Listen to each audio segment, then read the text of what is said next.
High, আমি SR Romana. পাগলি explainer YouTube চ্যানেলে নতুন আরও একটি ভিডিওতে আপনাকে স্বাগতম। আজকে আমি যে ড্রামাটি এক্সপ্লেন করতে যাচ্ছি এটি একটি সাইকোলজিক্যাল রিভেঞ্জ এবং ডার্ক থ্রিলার ড্রামা। ড্রামার নাম হচ্ছে ডিয়ার এক্স। বাহিরে থেকে দেখতে একদম শান্তশিষ্ট আর ইনোসেন্ট একটা মেয়ে, যাকে দেখলে আপনার মায়া হবে। কিন্তু আপনি কি বিশ্বাস করবেন, এই মেয়েটাই নিজের মাকে চোখের সামনে তরফে তরফে মরতে দেখেও একটুও কাঁদেনি, বরং চরম নিষ্ঠুরতাই মায়ের হাত ঝাড়া দিয়ে নিজের পথ ধরেছিল। আজকে আমি আপনাদের এমনই একটি ডার্ক থ্রিলার ড্রামার গল্প শোনাবো যা আপনার গা হিম করে দেবে। গল্পের মূল চরিত্র জিন। হাই স্কুলে পড়া এই মেয়েটার সাথে পাল্লা দিতে আসে সিমি নামের এক অহংকারী আর ধনী মেয়ে। সিমি ভেবেছিল এই গরিব অনাথ মেয়েটাকে সে তুড়ি মেরেই উড়িয়ে দেবে, কিন্তু সিমি ঘুণাক্ষরেও জানতো না সে আসলে এক ঘুমন্ত সাপের লেজে পা দিয়েছে। ফেক লাভ লেটার দিয়ে সাইকোলজিক্যাল গেম খেলা, স্কুলের ভেতরে গোপন লোন স্ক্যাম চালানো আর মাস্টার মাইন্ডের মতো নিজের পথের কাঁটাতে সরিয়ে দেওয়া। জিনের প্রতিটি চাল দেখলে আপনার মাথা ঘুরে যাবে। তো চলুন দেখে নেই এই ইনোসেন্ট চেহারার আড়ালে লুকিয়ে থাকা মেয়েটা আসলে কতটা ভয়ঙ্কর, আর তার পাতা ফাঁদে পা দেওয়া মানুষদের পরিণতি বা শেষ পর্যন্ত কি হবে।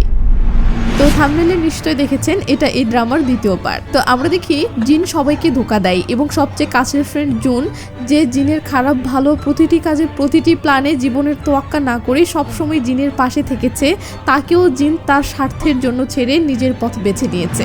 জিন কাট হয়ে এরপর মাথা নষ্ট করা ধামাকা। জিন এখন সত্যিই অনেক বড় তারকা। শহরের বড় বিলবোর্ডে শুধু তারই ছবি জলজল করছে, আর জিনের বস চ্যান জেলখানায় বন্দি। কাহিনী পুরো ক্লিয়ার। সেদিন ম্যারি তার পাওয়ার ইউজ করে জিন জুনকে বাঁচিয়ে উল্টো চ্যানকেই ফাঁসিয়েছিল। সিন কাট হয়ে সোজা 2 বছর পর আসে তুমুল জনপ্রিয় অভিনেতা ইন গং এর এন্ট্রি। চমকে যাওয়ার বিষয় হলো তার সাথেই আমাদের জিনও রয়েছে। ম্যারির এজেন্সি জিনকে লাইমলাইটে আনতে ইন গং এর সাথে তাকে এক সেলিব্রিটি ফেস্টিভ্যালে পাঠিয়েছে। রেড কার্পেটে হাঁটার সময় হঠাৎ এই গেল, জিনের পোশাক আটকে যায়। কিন্তু টেনশন নিন না, ইন গং হিরোর মতো তাকে উদ্ধার করে। এরপর তারা এমন রোমান্টিক ওয়েতে হাঁটে যে বাপরে বাপ। স্টেজে তাদের সেই বক্তব্য, ওদিকে জুন বিলবোর্ডে চেয়ে চেয়ে দেখতে থাকে। পরের দিন সিন কাট হলে দেখি ইন গং এর সাথে চরম ফেমাস আরেক অ্যাক্ট্রেস লিনা। কাহিনী হলো তাদের ব্রেকআপ হয়ে গেছে। ইনগং সম্পর্ক রাখতে না চাইলেও লিনা এমন চেয়ে সে পিছুই ছাড়ছে না। তুম করে সে ইনগং এর বাসায় হাজির। ইনগং রেগে আগুন হয়ে বলে, আমাদের তো ব্রেকআপ হয়ে গেছে, বারবার বাসায় আসো কেন? আসলে তাদের ব্রেকআপ এখনো অফিসিয়ালি অ্যানাউন্সমেন্ট হয়নি, আর দুজনেই ম্যারির এজেন্সির আন্ডারে কাজ করে। সিন কাট হয়ে পরের দিন আসলে দেখি মুভির শুটিং চলছে। দৃশ্যটা হলো লিনা গাড়িতে বসে থাকবে আর জিন বৃষ্টিতে ভিজে তার কাছে সাহায্য চাইবে, কিন্তু কাহিনী তো অন্য জায়গায়। গতকাল জিন ইনগং এর হাত ধরে ফেস্টিভ্যালে হেঁটেছে বলে লিনা জিনের উপর রেগে মেগে আগুন। আজ সেই রাগটাই সে ঝাড়ছে। ইচ্ছা করে দৃশ্যটা জিনকে দিয়ে বারবার করাচ্ছিল। জিন যত ভালোই করুক, লিনা শুধু খুদ ধরে বলছিল সে অ্যাক্টিংই পারে না। ফলাফল বারবার বৃষ্টিতে ভিজে জিনের অবস্থা কাহিল। ডিরেক্টর সহ সেটের সবাই লিনার কাহিনী বুঝলেও বড় স্টার হয় ভয়ে কেউ টু শব্দটিও করতে পারে না। শেষমেশ লিনা ঘাড়তেরামো করে বসে, সে শুট করবেই না। উপায় না দেখে ডিরেক্টর জিনকে রিকোয়েস্ট করে, লিনার সাথে তোমার ব্যক্তিগত ঝামেলা প্লিজ মিটিয়ে ফেলো, আজ শুটিং প্যাকআপ হলে কোটি টাকার লস হবে। জিন পরিস্থিতি বুঝে বলে, ঠিক আছে আমি দেখতেছি। এরপরে মুভির আসল টুইস্ট। ওমা, লিনার এতদিনের বড় ব্র্যান্ডের কাজগুলো এখন সব জিনের কাছে। মাস্টারমাইন্ড কে জানেন? ম্যারি। শুধু তাই না, ফেস্টিভ্যালে জিনের পোশাকে প্যাচ লাগা, ইনগং এর হিরোর মতো ধরা আর একসাথে রেড কার্পেটে হাঁটা, এসবই ম্যারির সাজানো নাটক ছিল। জিনকে রাতারাতি লাইমলাইটে আনতেই ইনগং ম্যারির কথাই এসব করেছিল। সিন ম্যারির কাছে আসলে দেখি ইনগং ডাইরেক্ট ম্যারিকে বলে, তোমার কথা মতো সব করেছি, জিনকে টাইমলাইটেও এনেছি, এবার তুমি অফিসিয়ালি অ্যানাউন্সমেন্ট করে দাও যে আমি আর লিনা সম্পর্কে নেই। ম্যারি ওয়ার্নিং দেয়, ভেবে দেখো, এতে তোমার বিশাল লস হবে, অনেক কাজ হাতছাড়া হবে, কারণ এখানকার ব্র্যান্ডগুলো শুধু কাপলদেরকেই কাজ দেয়। ইনগং পাত্তা না দিয়ে বলে, কোনো ব্যাপার না, আমি তাতেই রাজি। ম্যারি বলে, ঠিক আছে, তোমার সমস্যা না থাকলে সেটাই হবে। ওদিকে শুটিং সেটে লিনার তামাশার খবর পেয়ে ম্যারি তো রেগে মেগে আগুন। তড়িঘড়ি করে সেটে এসে লিনাকে কড়া ধমক দেয়, চুপচাপ শুটিং শেষ করো, না হলে তোমার সব গোপন কাহিনী আমি ফাঁস করে দেবো। ক্যারিয়ার ধ্বংসের ভয়ে লিনা বাধ্য হয়ে একদম চুপচাপ মেনে নেয়। সিন কাট হলে দেখি লিনার এমন 180 ডিগ্রি পোল্টি আর সুবোধ বালিকার মতো সব মেনে নেওয়া দেখে জিন তো রীতিমতো অবাক। ম্যারি কি জাদুর মন্ত্র শোনালো যে লিনার সব তেরামি নিমিশেই উধাও? জিন তখন তার ম্যানেজার সিউকিকে ব্যাপারটা জিজ্ঞেস করে। আর হ্যাঁ, এই সিউকি কিছুদিন আগেও লিনার ম্যানেজার ছিল, তবে ম্যারি এখন তাকে জিনের ম্যানেজার বানিয়েছে। সিউকি তখন জিনকে ম্যারির আসল রূপের কথা খুলে বলে। ম্যারির কাছে সবার অতীতের কালো অধ্যায় আর গোপন কাহিনীর একটা স্পেশাল ফাইল থাকে। কেউ ঘাড়তারামি দেখালেই ম্যারি সেই পাস্ট সামনে এনে ব্ল্যাকমেইল করে। সিউকি আরও জানে এই ভয়ঙ্কর ফাইলগুলো ম্যারি তার অফিসে লুকিয়ে রাখে। সিন কাট হয়ে পরের দিন আসলে দেখি মেকআপ রুমে জিনের কাছে লিনা এসেই খোঁচা মেরে বলে, তুমি তো আমার সব কিছুই কেড়ে নিচ্ছ। এখন দেখি ইনগং এর উপরও নজর পড়েছে। জিন ডিফেন্ড করে বলে, আরে ওটা তো আমার ডিসিশন ছিল না, ম্যারি আমাকে ওর সাথে পাঠিয়েছে। লিনা তাচ্ছিল্য করে বলে, ভেবেছো ম্যারির সাথে থাকলে অনেক দূর এগিয়ে যাবে? জিন টপিক ঘুরিয়ে ডাইরেক্ট বলে, সে কথা বাদ দাও, আগে বলো ম্যারি তোমার কি এমন গোপন কথা জানে যে ওকে এত ভয় পাচ্ছ? এই বলে জিন লিনাকে নিয়ে সেই লেভেলের মজা উড়াই। উল্টো করা হুঁশিয়ারি দেয়, খবরদার আমার থেকে দূরে থাকো, জীবনে নাক গলাতে এসো না হলে এই ইন্ডাস্ট্রি থেকেই তোমাকে পুরোপুরি শেষ করে দেব। জিনের এমন কথায় লিনা তো রেগে মেগে পুরো আগুন। সিন কাট হলে একদিন জিন বাসায় ফেরার পথে বিলবোর্ডে হঠাৎ জুনের ছবি দেখে। এই 2 বছরে জুনের লাইফের নতুন রিলেশন না হলেও জুন কিন্তু ফাটিয়ে দিয়েছে। সে এখন অনেক বড় রাইটার, নামও পাল্টাচ্ছে, তবে আমরা তাকে জুনই ডাকবো। পরের দিন জুন ফ্যানদের অটোগ্রাফ দিচ্ছিল। হঠাৎ উপরের ফ্লোরে তাকিয়ে দেখে সেখানে জিনেরই ড্রামার শুটিং চলছে, সাথে ইনগং আর লিনাও উপস্থিত। জিনকে দেখে জুন আবেগ ধরে রাখতে না পেরে মন্ত্রমুগ্ধের মতো এগিয়ে যায়। ঠিক তখনই জুনের মা ধ্যাম করে এসে রেগে মেগে তাকে টেনে নিয়ে যায়। জুনের মায়ের চিল্লাচিল্লি শুনে লিনার মনে খটকা লাগে, কিছু তো একটা কাহিনী আছে। ওদিকে সিন কাট হলে দেখি জুনের মা সোজা ম্যারির কাছে এসে বলে, আমি জিনের মা। শুনে ম্যারি তো অবাক, কি বলছেন? ওর মা তো ছোটবেলাতেই মারা গেছে, আর বাবাকেও তো খুন করা হয়েছিল। জুনের মা বলে, আমি ওর সৎ মা, বাবার সাথে বিয়ের পর আমিই খেয়াল রাখতাম। ম্যারি তাচ্ছিল্যের সুরে বলে, কবে খেয়াল রেখেছিলেন? সেদিন রাতেই তো ঘাট ধাক্কা দিয়ে বের করে দিয়েছিলেন। শুনে জুনের মা বলে ওঠে, ও কি আপনাকে সব বলেছে? কিভাবে সে নিজের বাবাকেই খুন করেছিল সেটাও বলেছে? ঠিক তখনই জিন অফিসে এসে জানতে পারে তার মা এসেছে। শুনে সে থ মেরে যায়। ভেতরে ম্যারি কড়া ভাষায় বলছিল, টাকা লাগলে নিন, কিন্তু আজে বাজে কথা ছড়ানো বন্ধ করুন। জিন বাবাকে মারেননি। জুনের মা রেগে বলে, টাকা চাই না, শুধু সাবধান করতে এসেছি, ওকে দূরে রাখেন। ঠিক তখনই ধ্যান করে জিন রুমে ঢোকে। জুনের মা বিষাক্ত নজরে তাকিয়ে ম্যারিকে বলে, সাবধান, ওর থেকে দূরে থাকবেন, না হলে একদিন এই সবাইকে গিলে খাবে। এই বলে সে গটগট করে চলে যায়, আর জিন হতভম্ব হয়ে দাঁড়িয়ে থাকে। জিন ম্যারির কাছে দুঃখ প্রকাশ করলে ম্যারি সান্ত্বনা দেয়, টেনশন করো না, কেউ সেলিব্রিটি হলেই এমন আত্মীয় স্বজন উদয় হয়ে আজে বাজে কথা বলে, আমি এইসব ডিল করতে অভ্যস্ত। এরপর জিন বের হয়ে আসতে এই গেল। লিনা ধ্যাম করে রাস্তা আটকে খোঁচা মেরে বলে, কিরে, তোর অতীতে কি লুকিয়ে আছে যে নিজের মাও পাশে দাঁড়ায় না? তোর অতীতটা জানতে আমি ভীষণ আগ্রহী। শুনে জিন ফায়ার। কড়া ওয়ার্নিং দিয়ে বলে, আমার ব্যাপারে নাক গলালে পরিণতি ভয়ঙ্কর হবে বলে দিলাম। কিন্তু লিনা কি পাত্তা দেয়? চরম মজা নিয়ে বলে, তুমি আমার চিন্তা বাদ দিয়ে নিজের চিন্তা করো। এই বলে সে শয়তানি হাসি হাসতে থাকে। পরের দিন লিনা জুনের সাথে দেখা করতে এসে সোজাসুজি ফ্ল্যাট করে বলে, তুমি তো একদম লেখকের কল্পনার মতো হ্যান্ডসাম, গার্লফ্রেন্ড আছে নাকি? কিন্তু জুন বরাবরের মতোই চুপ থাকে।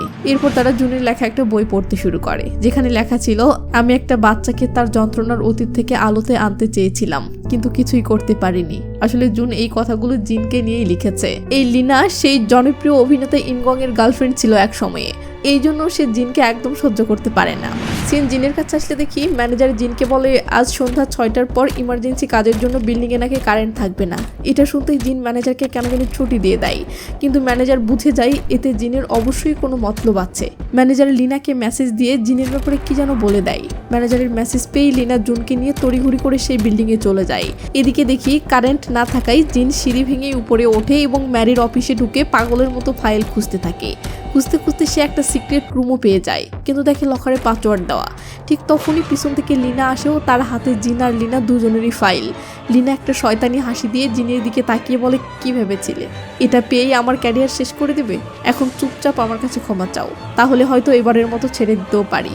কিন্তু জিন তো জিন, সে কিছুতেই ক্ষমা চায় না। এতে লিনা মেজাজ হারিয়ে ধ্যাম করে তাকে কষিয়ে একটা চড় মারে। উল্টো জিন বলে ওঠে, এবার বুঝলাম ম্যারি কেন তোমার সাথে এমনটা করেছে। এই কথাই লিনা রাগে ফুসতে ফুসতে জিনের উপরে জঘন্যভাবে চড় থাপ্পড় চালাতে থাকে। জুন এটা দেখতে পায়। এক পর্যায়ে জিনও তাকে দেখতে পায়। এরপর লিনা জুনকে সাথে নিয়ে সেখান থেকে কেটে পড়ে। সিন কাটলে দেখি ক্রিসমাসে ম্যারির কোম্পানির 7 বছর পূর্তির জাঁকজমকপূর্ণ পার্টি চলছে। জিন, ইনগং, লিনা, জুন সবাই সেখানে উপস্থিত। পার্টি বেশ জমজমাট, কিন্তু হঠাৎ করে ইনগং এর প্যানিক অ্যাটাক শুরু হয়। সে একপাশে সরে গিয়ে কাঁপা কাঁপা হাতে ওষুধ খাওয়ার চেষ্টা করে, কিন্তু হাত থেকে ওষুধ ফ্লোরে পড়ে যায়। ঠিক তখনই জিন আসলে জিনের সাহায্যে তাড়াতাড়ি ওষুধ খেয়ে ইনগং অবশেষে একটু শান্ত হয়। এদিকে লিনার গেম প্ল্যান তো অন্য লেভেলের। সে ইচ্ছে করেই জুনকে নিজের সামনে এনে ভাব নিয়ে বলে, সেদিন পার্কিং লটে রাইটার জুন আমার সাথেই ছিল, কন কেমনটা লাগে। এরপর পার্টিতে কোম্পানির 7 বছর পূর্তি সেলিব্রেশন ভিডিও চলছিল, কিন্তু ভিডিওর শেষেই স্ক্রিনে হঠাৎ প্লে হয় সেই পার্কিং লটের ভিডিও যেখানে লিনা জিনকে চড় মারছিল। ভিডিওটা এমনভাবে এডিট করা যেন লিনা জুনিয়রদের জঘন্যভাবে বুলি করছে। দৃশ্যটা দেখে পুরো পার্টি থমড়ে যায় আর লিনাকে নিয়ে তুমুল কানাঘষা শুরু হয়। অবস্থা বেগতিক দেখে ম্যারি দৌড়ে স্টেজে এসে ড্যামেজ কন্ট্রোলের চেষ্টায় সামাল দিয়ে বলে, আপনারা শান্ত হন, এটা আসলে আমাদের একটা শুটেরই অংশ। ওদের অ্যাক্টিং এতটাই ভালো যে একদম রিয়েল মনে হচ্ছে। এখন প্রশ্ন হলো, এই ভিডিওটা করলো কে? সিন ফ্ল্যাশব্যাকে গেলে দেখি জিন আগেই জানতো যে তার ম্যানেজার সিউকি লিনার হয়ে কাজ করছে। সিউকি বাধ্য হয়ে জানে লিনা আমাকে ব্ল্যাকমেল করে এটা করাতে বাধ্য করেছে। সব শুনে জিন একটা মাস্টার প্ল্যান ফাঁদে। সে সিউকিকে লিনার কথা শোনার ভান করতে বলে আর পার্কিং লটে ইচ্ছে করেই লিনার হাতে মার খায়, যাতে সিউকি আড়াল থেকে সবকিছুর পারফেক্ট একটা ভিডিও রেকর্ড করতে পারে। জিন বর্তমানে ফেরে। জিন লিনার কাছে এসে সেই একটা ভাব নিয়ে বলে, ভিডিওটা লিক হলে তোমার ক্যারিয়ারের কি অবস্থা হবে বুঝতে পারছো? বাঁচতে চাইলে এক্ষুনি আমার কাছে ক্ষমা চাও। লিনার ভয়ের ফেস দেখে জিন হঠাৎ মুচকি হেসে বলে, আরে ভয় পাচ্ছ কেন? আমি তো জাস্ট মজা করছিলাম, শুধু চাই আমার থেকে দূরে থাকো। তবে এরপর আমার পিছু লাগলে ভিডিওটা অবশ্যই পাবলিক করে দিব। এই বলে জিন সেখান থেকে সেই লেভেলের একটা ভাব নিয়ে চলে যায়। জিন বাহিরে আসতে এক ওয়েটারের সাথে তার ধাক্কা লাগে, কিন্তু এটা তো ওয়েটার না, ঘুষখোর সেই পুলিশ ছদ্মবেশে পার্টিতে ঢুকেছে। সে এসে জিনকে ব্ল্যাকমেল করা শুরু করে। আমার কাছে সব প্রমাণ আছে, এবার তোমার আসল রূপ ফাঁস করব।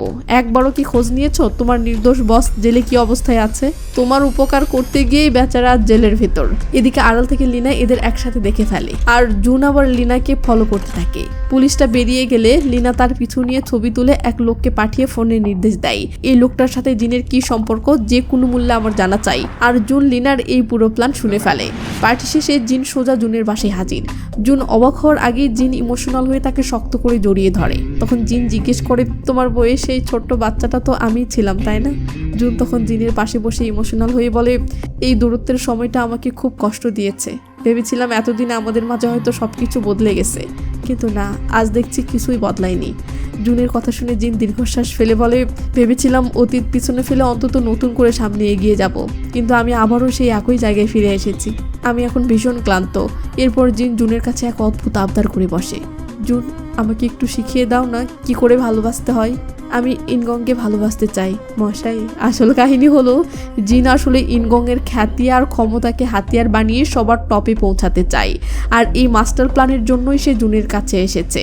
এদিকে জিনের এমন কথা শুনে বেচারা জুনের তো রীতিমতো বুক ফেটে যায়, কারণ ছোটবেলা থেকেই সে জিনকে নীরবে ভালোবেসে আসছে, কিন্তু জিন নিজের স্বার্থ ছাড়া আর কিছুই বোঝে না। সিন কাট হলো দেখি ইনগং তার ফোনে লিনার একটা মেসেজ পড়ে, যেখানে লিনা জিনকে সাইকো বলে তার থেকে দূরে থাকতে বলেছে। এদিকে জুন বাসা থেকে বের হতেই তার মা সেখানে হাজির হয়, আর ঘরের ভিতর জিনকে দেখে তো তিনি রাগে একদম ফুঁসতে থাকে। জিন বলে, আপনি আমার অফিসে গিয়েছিলেন তাই আমি এখানে এসেছি। জিনের মুখে এমন কথা শুনে জুনের মা ধ্যাম করে জিনকে কষিয়ে একটা মারে। 2 টাকা দামের অভিনয় করো বলে কি ভেবেছো আমি পেছনের কিছুই ভুলিনি? তুমি তো নিজেই তোমার বাবাকে মেরে ফেলেছো। আমার ছেলের থেকে দূরে থাকো। কিন্তু জিন উল্টো ঘাড়তারামি করলে জুনের মা তাকে ধরে ইচ্ছা মতো পেটাতে শুরু করে। ঠিক তখনই জুন ফিরে এসে মাকে থামায়, আর এরপরই শুরু হয় জিনের অস্কারজয়ী অভিনয়। সে একদম ইনোসেন্ট একটা লুক নিয়ে ইমোশনাল হয়ে জুনকে বলে, দেখেছো জুন, বলেছিলাম না কিছুই বদলায়নি, আমি এখনো সেই নরকেই পড়ে আছি। এই বলে জিন সেখান থেকে ভাব নিয়ে নিজের রাস্তা মাপে। জিন কাট হলে একটা ড্রামার শুটিং সেট দেখি, সেখানে ইনগং আর জিন অভিনয় করছে। ড্রামার শেষের দিকে একটা জড়াজড়ি করার সিনে জিন একটু বেশি ইনগং এর কাছাকাছি আসার চেষ্টা করছিল, আর ইনগং সেটা বুঝতে পেরে শুটিং শেষেই তাকে একটা নিরিবিলি জায়গায় নিয়ে গিয়ে তার পপুলার হওয়ার পিছনের ডার্ক জার্নির কথা শেয়ার করে বলে, এমন কোনো ভুল করো না যার জন্য তোমাকে সারা জীবন আফসোস করতে হয়। ইনগং এর এটা বলার কারণ হলো সে জিনের ব্যাপারে কিছু আন্দাজ করেছে। সিন কাট হলে দেখি সেই ঘুষখোর পুলিশটা জিনকে কল করে হুমকি দেয়, চুপচাপ আমার বলা জায়গায় চলে এসো, নইলে তোমার লুকানো সত্যটা দুনিয়ার সামনে ফাঁস করে দেব। ভয়ে জিন ক্যাপ পরে মুখ লুকিয়ে সোজা সেখানে হাজির হয়। এদিকে ধামাকা হলো, আমাদের ইনগংও তার পুরনো আইডল গ্রুপের মেম্বারদের সাথে দেখা করতে ঠিক সেখানে এসেছে, আর রুম থেকে বের হওয়ার সময় সে জিনকে দেখে ফেলে। ওদিকে জিন যে রুমে ঢুকে সেটা কোনো নর্মাল রুম ছিল না, একদম স্পেশাল ভিআইপি ইললিগাল কাজের আখড়া, যেখানে ড্রাগস থেকে শুরু করে সব চলে। রুমে পুলিশকে না পেয়ে জিন তাকে কল দেয়। তখন পুলিশ শয়তানি হাসি দিয়ে বলে, আরে আমি তো ওখানে যাইনি, আমি তো তোমাকে তোমার আসল ভবিষ্যৎ দেখাতে পাঠিয়েছি। ওই যে হুডি পড়া ছেলেটা, সেও তোমার মতো বড় স্টার হতে চেয়েছিল, কিন্তু স্কুল বুলিং এর কেস ফাঁস হয়, আজ তার এই জঘন্য অবস্থা। এরপর পুলিশটা জিনকে ভয় দেখিয়ে বলে, একবার ভাবো তো, আমি যখন তোমার ওই সত্যটা দুনিয়ার সামনে আনবো তখন তোমার ক্যারিয়ারের অবস্থাও ঠিক এমনই হবে। পুলিশের কথা শুনে জিন রাগে গিজগিজ করতে করতে ভিআইপি রুম থেকে বের হতেই সামনে ইনগং। ভিআইপি রুম থেকে জিনকে বের হতে দেখে ইনগং তো আকাশ থেকে পড়ে। তুমি এখানে কি করছিলে? জিন নিজেকে বাঁচাতে আমতা নামতা করে বলে, আরে আমি আসেনি, একজনের সাথে দেখা করতে এসেছিলাম। কিন্তু ইনগং বিশ্বাস করে না। সিন কাট হয়ে অন্যদিকে দেখি ধামাকা, কিম অবশেষে জেল থেকে ছাড়া পেয়েছে। এই কিম জিনের একটা হাতিয়ার ছিল। তো কিম বের হয়েই একটা সিক্রেট প্রাইভেট ডিটেকটিভ কোম্পানিতে যোগ দিয়েছে। বস তাকে দায়িত্ব দেয় ওই ঘুষখোর পুলিশের নারী নক্ষত্র বের করার। ব্যাস, কিমও নেমে পড়ে মিশনে। পুলিশটা এক হোটেলে রিল্যাক্সে লাঞ্চ করছিল, আর কিম সুযোগ বুঝে চোখের পলকে তার ফোনের সাথে নিজের ফোনটা বদলে ফেলে। এরপর পুলিশটা কোনো এক কারণে একটু বাহিরে যেতেই কিম ধুমধাম তার ফোন থেকে সব ডাটা ট্রান্সফার করা শুরু করে দেয়। ওদিকে পুলিশটা যখন বুঝতে পারে ফোন বদল হয়ে গেছে, সে তড়িঘড়ি করে রেস্টুরেন্টে ফিরে আসতেই কিম একদম রিল্যাক্স মোডে সুকৌশলে ফোনটা বদলে নিজেরটা ফেরত নেয়। সিন কাট হয়ে পরের দিন দেখি সেই ঘুষখোর পুলিশটার রিপোর্টার লিনের সাথে দেখা করতে এসেছে, আর কিম তো তাদের ফলো করে আগে থেকেই সেখানে হাজির। লুকিয়ে তাদের কথা শুনতে গিয়ে কিম যা শোনে তাতে তার রীতিমতো মাথা চক্কর দিয়ে ওঠে। পুলিশটা লিনকে বলছিল জিনি নাকি তার বাবাকে খুন করেছে, আর তার সব প্রমাণও পুলিশের হাতে আছে। এই ভয়ঙ্কর কথা শুনে কিম সাথে সাথেই জুনকে কল করে দেখা করে আর জিনের মার্ডার কেসের ব্যাপারে জানতে চাই। এবার জুন পুরো ব্যাপারটা নিজের মতো করে বানিয়ে কিমকে বলে, আরে না, জিন তার বাবাকে মারেনি, আসল খুনি তো এখন জেলে। কাহিনী হলো ওই পুলিশটা ওই আসামির থেকেই ঘুষ খেয়ে চাকরি হারিয়েছিল, আর সেই আগেই সে এখন জিনের ক্ষতি করতে চাইছে। জিন কাট হয়ে পরের সিনে দেখি জিন জুনের বাসায় হাজির হয়ে ওই ঘুষখোর পুলিশের ব্যাকগ্রাউন্ড চেকের আপডেট জানতে চাচ্ছে। যিনি মূলত জুনকে এই দায়িত্ব দিয়েছিল, আর কাকতালীয়ভাবে কাজটা গিয়ে পড়েছে আমাদের কিমের ঘাড়েই। জুন জিনকে ভরসা দিয়ে বলে, কাজ তো ভালোই চলছে, আর আমাদের হেল্প করার জন্য নতুন একজন মেম্বারও আছে। ঠিক তখনই রুম থেকে কিম বেরিয়ে আসে। কিমকে দেখে জিন তো খুশিতে গদগদ। কিম ইমোশনাল হয়ে জিনকে জড়িয়ে ধরে বলে, ডিসেম্বরেই জেল থেকে ছাড়া পেয়েছি। ভেবেছিলাম তুই এত বড় সেলিব্রিটি হয়ে আমাকে পাত্তাই দিবি না, কিন্তু তুই তো দেখি এখনো বন্ধুদের প্রতি সেই লেভেলের লয়াল। জিন মুচকি হেসে বলে, তাই নাকি? আমরা কি বন্ধু ছিলাম? কি মজা করে উত্তর দেয়, ও সরি, তুই তো আমার বস। এরপর পুরনো কথা মনে করে দুজনেই হো হো করে হাসতে থাকে, আর তাদের এই মন খোলা হাসি দেখে জুনেরও ভিতর থেকে খুব ভালো লাগে, কারণ সে তো সবসময় জিনকে এইভাবেই হাসি খুশি দেখতে চায়।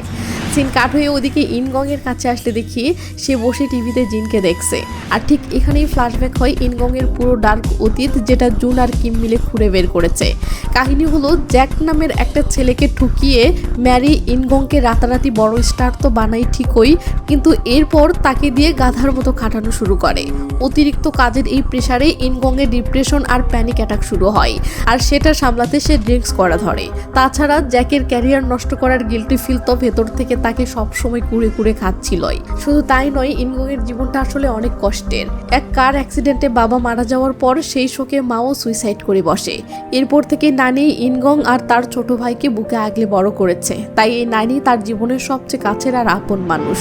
এরপর সিন কাট হলে দেখি কিম ইনগং এর নানিকে ফলো করে একদম তার বাসা পর্যন্ত পৌঁছে যায়, আর সুযোগ বুঝে সেখান থেকে নানির পার্সোনাল ডায়েরিটা চুরি করে সোজা জিনের হাতে এনে দেয়। ডায়েরিটা পড়ে জিন ইনগং আর তার নানির নারী নক্ষত্র, পছন্দ অপছন্দ, মৃত মায়ের প্রিয় খাবার, মানে A to Z সব সিক্রেট জেনে যায়। ব্যাস, জিনের হাতে এবার মোক্ষম হাতিয়ার চলে এসেছে। পরের দিন সিন কাট হলে দেখি নানি প্রার্থনা করতে এসেছে, আর জিনও তার মাস্টার প্ল্যান অনুযায়ী সেখানে হাজির। সে এমনভাবে বাবা মায়ের জন্য প্রার্থনা করতেছে যেন নানি সেটা দেখতে পায়। নানির বান্ধবীরা জিনকে চিনে ফেলে আক্ষেপ করে বলে, বেচারি সেলিব্রিটি হয়েও বাবা মায়ের জন্য প্রার্থনা করতে এসেছে। এরপর শুরু হয় জিনের দ্বিতীয় মাস্টার প্ল্যান। সে তার ম্যানেজার সিউকিকে একটা ফ্ল্যাট গিফট করে, আর ধামাকা হলো ফ্ল্যাটটা ঠিক ইনগং এর নানির বিল্ডিং এই। এরপর জিন ইচ্ছে করে গাদাখানিক রাইস কেক নিয়ে এসে সিউকির সামনে এমন ভাব নেয় যেন ভুলে বেশি অর্ডার করে ফেলেছে। সে সিউকিকে নিচের ফ্লোরগুলোতে কেক বিলাতে পাঠিয়ে নিজের সোজা টপ ফ্লোরে চলে যায়, কারণ তার আসল টার্গেট তো ওই টপ ফ্লোরে থাকা ইনগং এর নানি। উপরে গিয়ে দরজায় নক করতেই নানি জিনকে চিনে ফেলে। নানি খুশি হয়ে বলে, আজ আমার মেয়ের মৃত্যুবার্ষিকী, তুমি ভেতরে আসো। ভিতরে গিয়ে নানির মুখে নিজের প্রশংসা শুনে জিন তো একদম ইনোসেন্ট মেয়ের মতো লজ্জা পাওয়ার অস্কারজয়ী নাটক করতে শুরু করে। এরপর নানি খুশিতে ইনগংকে ফোন করে জিনের কথা বলতেই ইনগংয়ের মেজাজ তো পুরো চান্দিতে উঠে যায়। সে রাগে ফুসতে ফুসতে সোজা নানির বাসায় এসে হাজির। ওদিকে নানি তো জিনের কথাই মুগ্ধ হয়ে জিনের অজান্তেই ইনগংয়ের সব কথা শেয়ার করছিল। ঠিক তখনই ইনগং এসে রুমে ঢুকে জিনের হাত ধরে টেনে তাকে বাহিরে নিয়ে আসে। নানি জিনের পক্ষ নিলেও ইনগং কোনো সিনক্রেট না করে তাকে বের করে আনে। বাহিরে আসতেই শুরু হয় জিনের সেই এই অস্কারজয়ী অভিনয়। সে ইনগংকে বোঝানোর চেষ্টা করে যে এটা জাস্ট একটা কোইন্সিডেন্ট। সে নাকি জানতোই না এটা ইনগং এর নানি, কিন্তু ইনগং কি আর জিনের এসব ফালতু নাটক বিশ্বাস করে? সে রেগে মেগে জিনকে এক্ষুনি চলে যেতে বলে। তখন জিন উল্টো মাস্টার স্ট্রোক খেলে। সে একদম গভীর দৃষ্টিতে ইনগং এর দিকে তাকিয়ে ইমোশনাল ভান করে বলে, আজ পরিষ্কার হয়ে গেল, তুমি এখনো তোমার অতীতে আটকে থেকে নিজেকেই শাস্তি দিচ্ছ। কেউ কাছে আসতে চাইলেই তুমি তাকে দূরে ঠেলে দাও। এভাবে চলতে থাকলে একদিন তুমি পুরোপুরি একা হয়ে যাবে। এরপর জিন আরো ইমোশনাল ব্ল্যাকমেল করে বলে, জানো, সবাই পেছনে বলে তুমি নাকি খুব তাড়াতাড়ি মারা যাবে, কিন্তু কেউ সামনে বলার সাহস পায় না। আমি তোমাকে কেয়ার করি দেখেই কথাটা বললাম। এই বলে জিন হাউমাউ করে কান্নার বিশাল অস্কারজয়ী নাটক জুড়ে দেয়। কিন্তু ইনগং এর মন এতে একটুও গলে না। সে কড়া গলায় বলে দেয়, আমার জন্য এত চিন্তা করতে বলিনি, আর আজ থেকে আমার নানির আশেপাশেও একদম আসবে না। ব্যাস, এইটা শুনে জিন চরম কষ্ট পাওয়ার ভান করে সেখান থেকে কেটে পড়ে। সিন কাট হলে দেখি জিন সোজা জুনের বাসায়। সেখানে গিয়ে শয়তানি হাসি দিয়ে বলে, আমার জাল বেছানো শেষ। এখন সে হয় আমাকে ঘৃণা করবে, নয়তো আমাকে ভালোবাসতে বাধ্য হবে। জিন জুনকে আরো আশ্বাস দিয়ে বলে, আরে চিন্তা করো না, আমি ইনগংকে জাস্ট 1 বছরের জন্য সিঁড়ি হিসেবে ব্যবহার করে টপ নায়িকাদের লিস্টে যাব। এরপর ঠিকই তোমার কাছে ফিরে আসবো। ব্যাস, নিজের এই খতরনাক মাস্টার প্ল্যানের কথা জানিয়ে জিন সেখান থেকে চলে যায়। এরপর জিন ইনগংয়ের জন্য তার পরবর্তী জালের দিকে এগোয়। সে সোজা ইনগংয়ের ম্যানেজারকে হাত করে এমন এক চাল চালে যে ডিরেক্টরের সাথে মিটিংয়ের নাম করে ম্যানেজার ইনগংকে একটা বেকারি শপে নিয়ে আসে। এরপর জ্যাক আর ইনগং বসে কথা বলতে শুরু করে। আর ঠিক এখানেই জ্যাক এমন একটা সত্যি ফাঁস করে যা শুনে আপনাদেরও মাথা ঘুরবে। জ্যাক বলে, আমি ওই আইডল গ্রুপের প্রেশার আর লাউড মিউজিক নিয়ে রীতিমতো হাঁপিয়ে উঠেছিলাম। সত্যি বলতে আমি নিজেই ইচ্ছে করে ওই অ্যালার্জির ঘটনাটাকে কাজে লাগিয়ে ওই ক্যারিয়ার থেকে পালিয়ে বেঁচেছি। তাই আমার কথা ভেবে অকারণে নিজেকে কষ্ট দেওয়া এবার বন্ধ করো। জ্যাকের মুখে এই কথা শুনে ইনগংয়ের মেজাজ পুরো চান্দিতে উঠে যায়। যে অপরাধবোধের জন্য সে নিজেকে বছরের পর বছর ধরে তিলে তিলে শেষ করেছে, আজ জ্যাক বলছে সে নাকি ইচ্ছে করেই সব করেছে।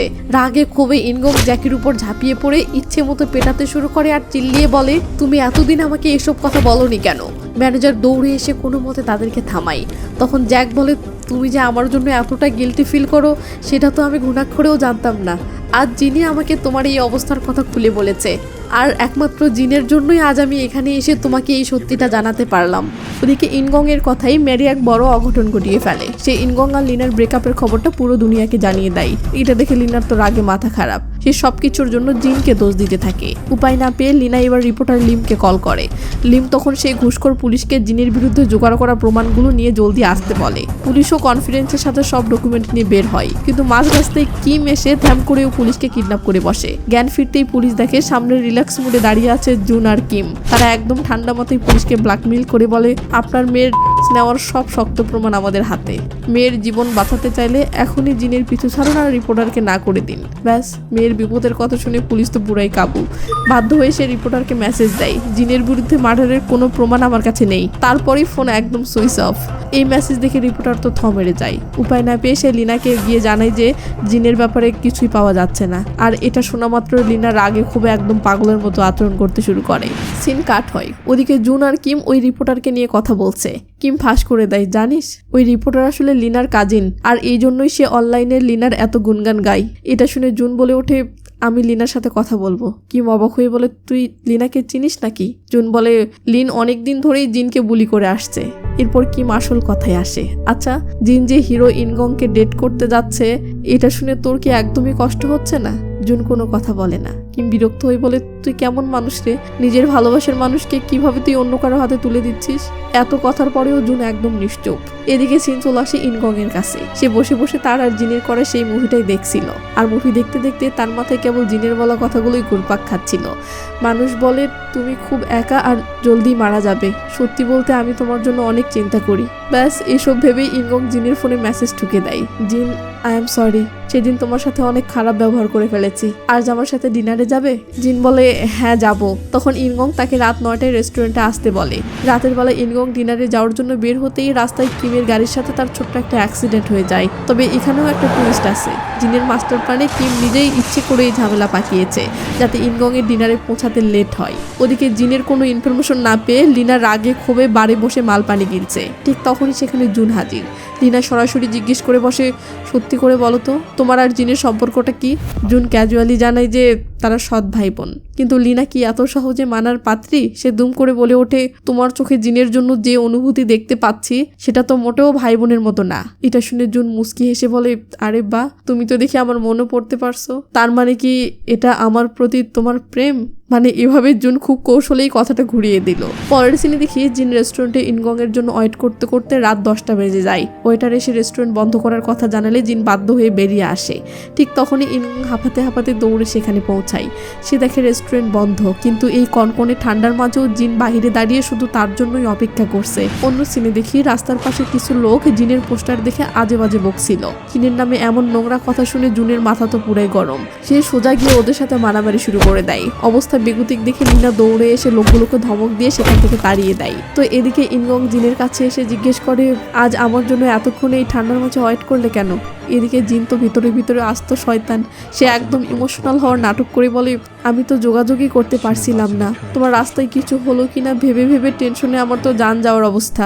ইনগং বেচারা ভালো মানুষের মতো সরি বলে জানাই যে রাস্তায় আমার ছোট একটা অ্যাক্সিডেন্ট হয়েছিল, এই জন্যই লেট হয়েছে। অ্যাক্সিডেন্টের কথা শোনা মাত্রই জিন এমন চমকে ওঠার ভান করে যেন ইনগং এর চিন্তায় তার কলিজাই ফেটে যাচ্ছে। সে অস্থির হওয়ার নাটক করে বলে ওঠে, হোয়াট, কিসের অ্যাক্সিডেন্ট? তুমি ঠিক আছো তো?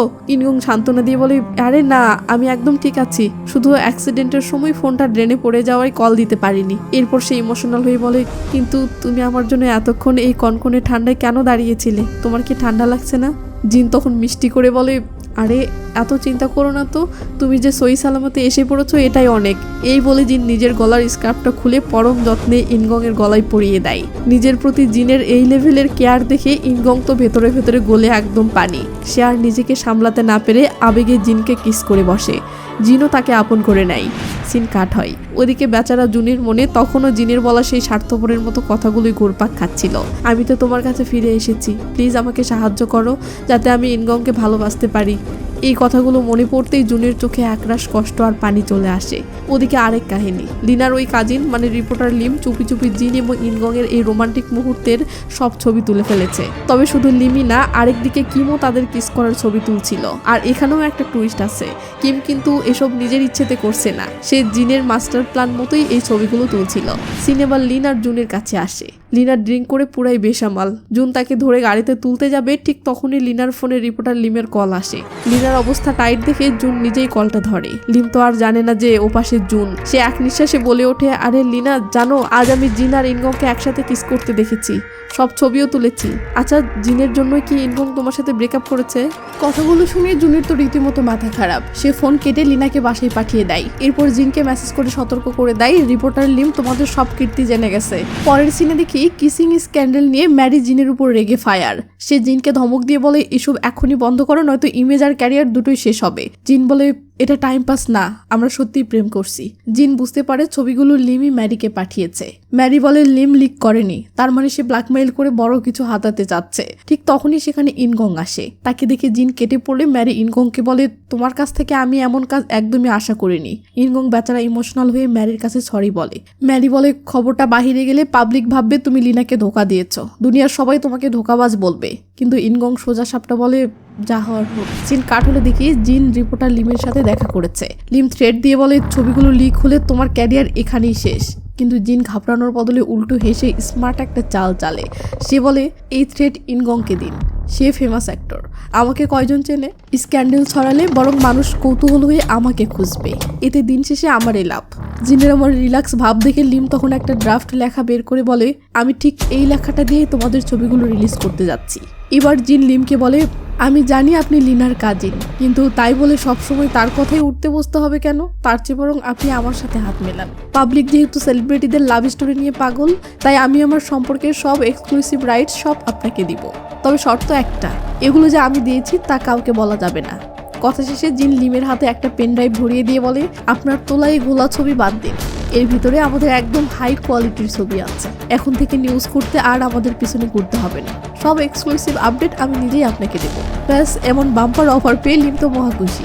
সে সাথে সাথেই জিনের এই ডিলে রাজি হয়ে যায়। পরের সিনে দেখি জিন আর ইনগং এর ডেটিং এর খবর চারদিকে একেবারে আগুনের মতো ছড়িয়ে পড়েছে। তবে এখানে জিনের লাভ হচ্ছে, বেশিরভাগ ফ্যানরাই ইনগংকে গালাগালি করছে। এত বড় সুপারস্টার কাকে ডেট করছে সেটা জানার মারাত্মক আগ্রহে রাতারাতি জিনের পরিচিতি আরো কয়েক গুণ বেড়ে যায়। এরপর সিন জিনের কাছে আসলে দেখি সে তার ম্যানেজারকে বলছে, আমি জানি তুমি আজকে ডেটে যাচ্ছ। এই কথা শুনে ম্যানেজার তো পুরো মেরে যায়। সে অবাক হয়ে জিজ্ঞেস করে, আমি ডেটে যাচ্ছি সেটা তুমি কিভাবে জানলে? জিন মুস্কি হেসে বলে, আরে তোমার মুখ দেখেই তো সব বোঝা যাচ্ছে। তবে শোনো, একটা সাজেশন দেই, আজকে ডেটে গিয়ে কিন্তু একদম ড্রিঙ্ক করবে না, কারণ নেশা করলে তুমি মুখ ফসকে সব বলে দাও। কথাটা কিন্তু মাথায় রেখে। সিন কাট হতেই একটা মাথা নষ্ট করা টুইস্ট। জানা যায় জিনের ম্যানেজারের ডেটটা আসলে ছিল কিমের সাথে। হ্যাঁ, এটাও জিনেরই আরেকটা মাস্টার প্ল্যান। ডেটে কিমের মিষ্টি কথায় ম্যানেজার তো পুরাই ফিদা। এই সুযোগে কিম তাকে কথার জাদুতে ভুলিয়ে বেশ ভালোই ড্রিঙ্ক করিয়ে ফেলে। এরপর কিম আসল চালটা চালে।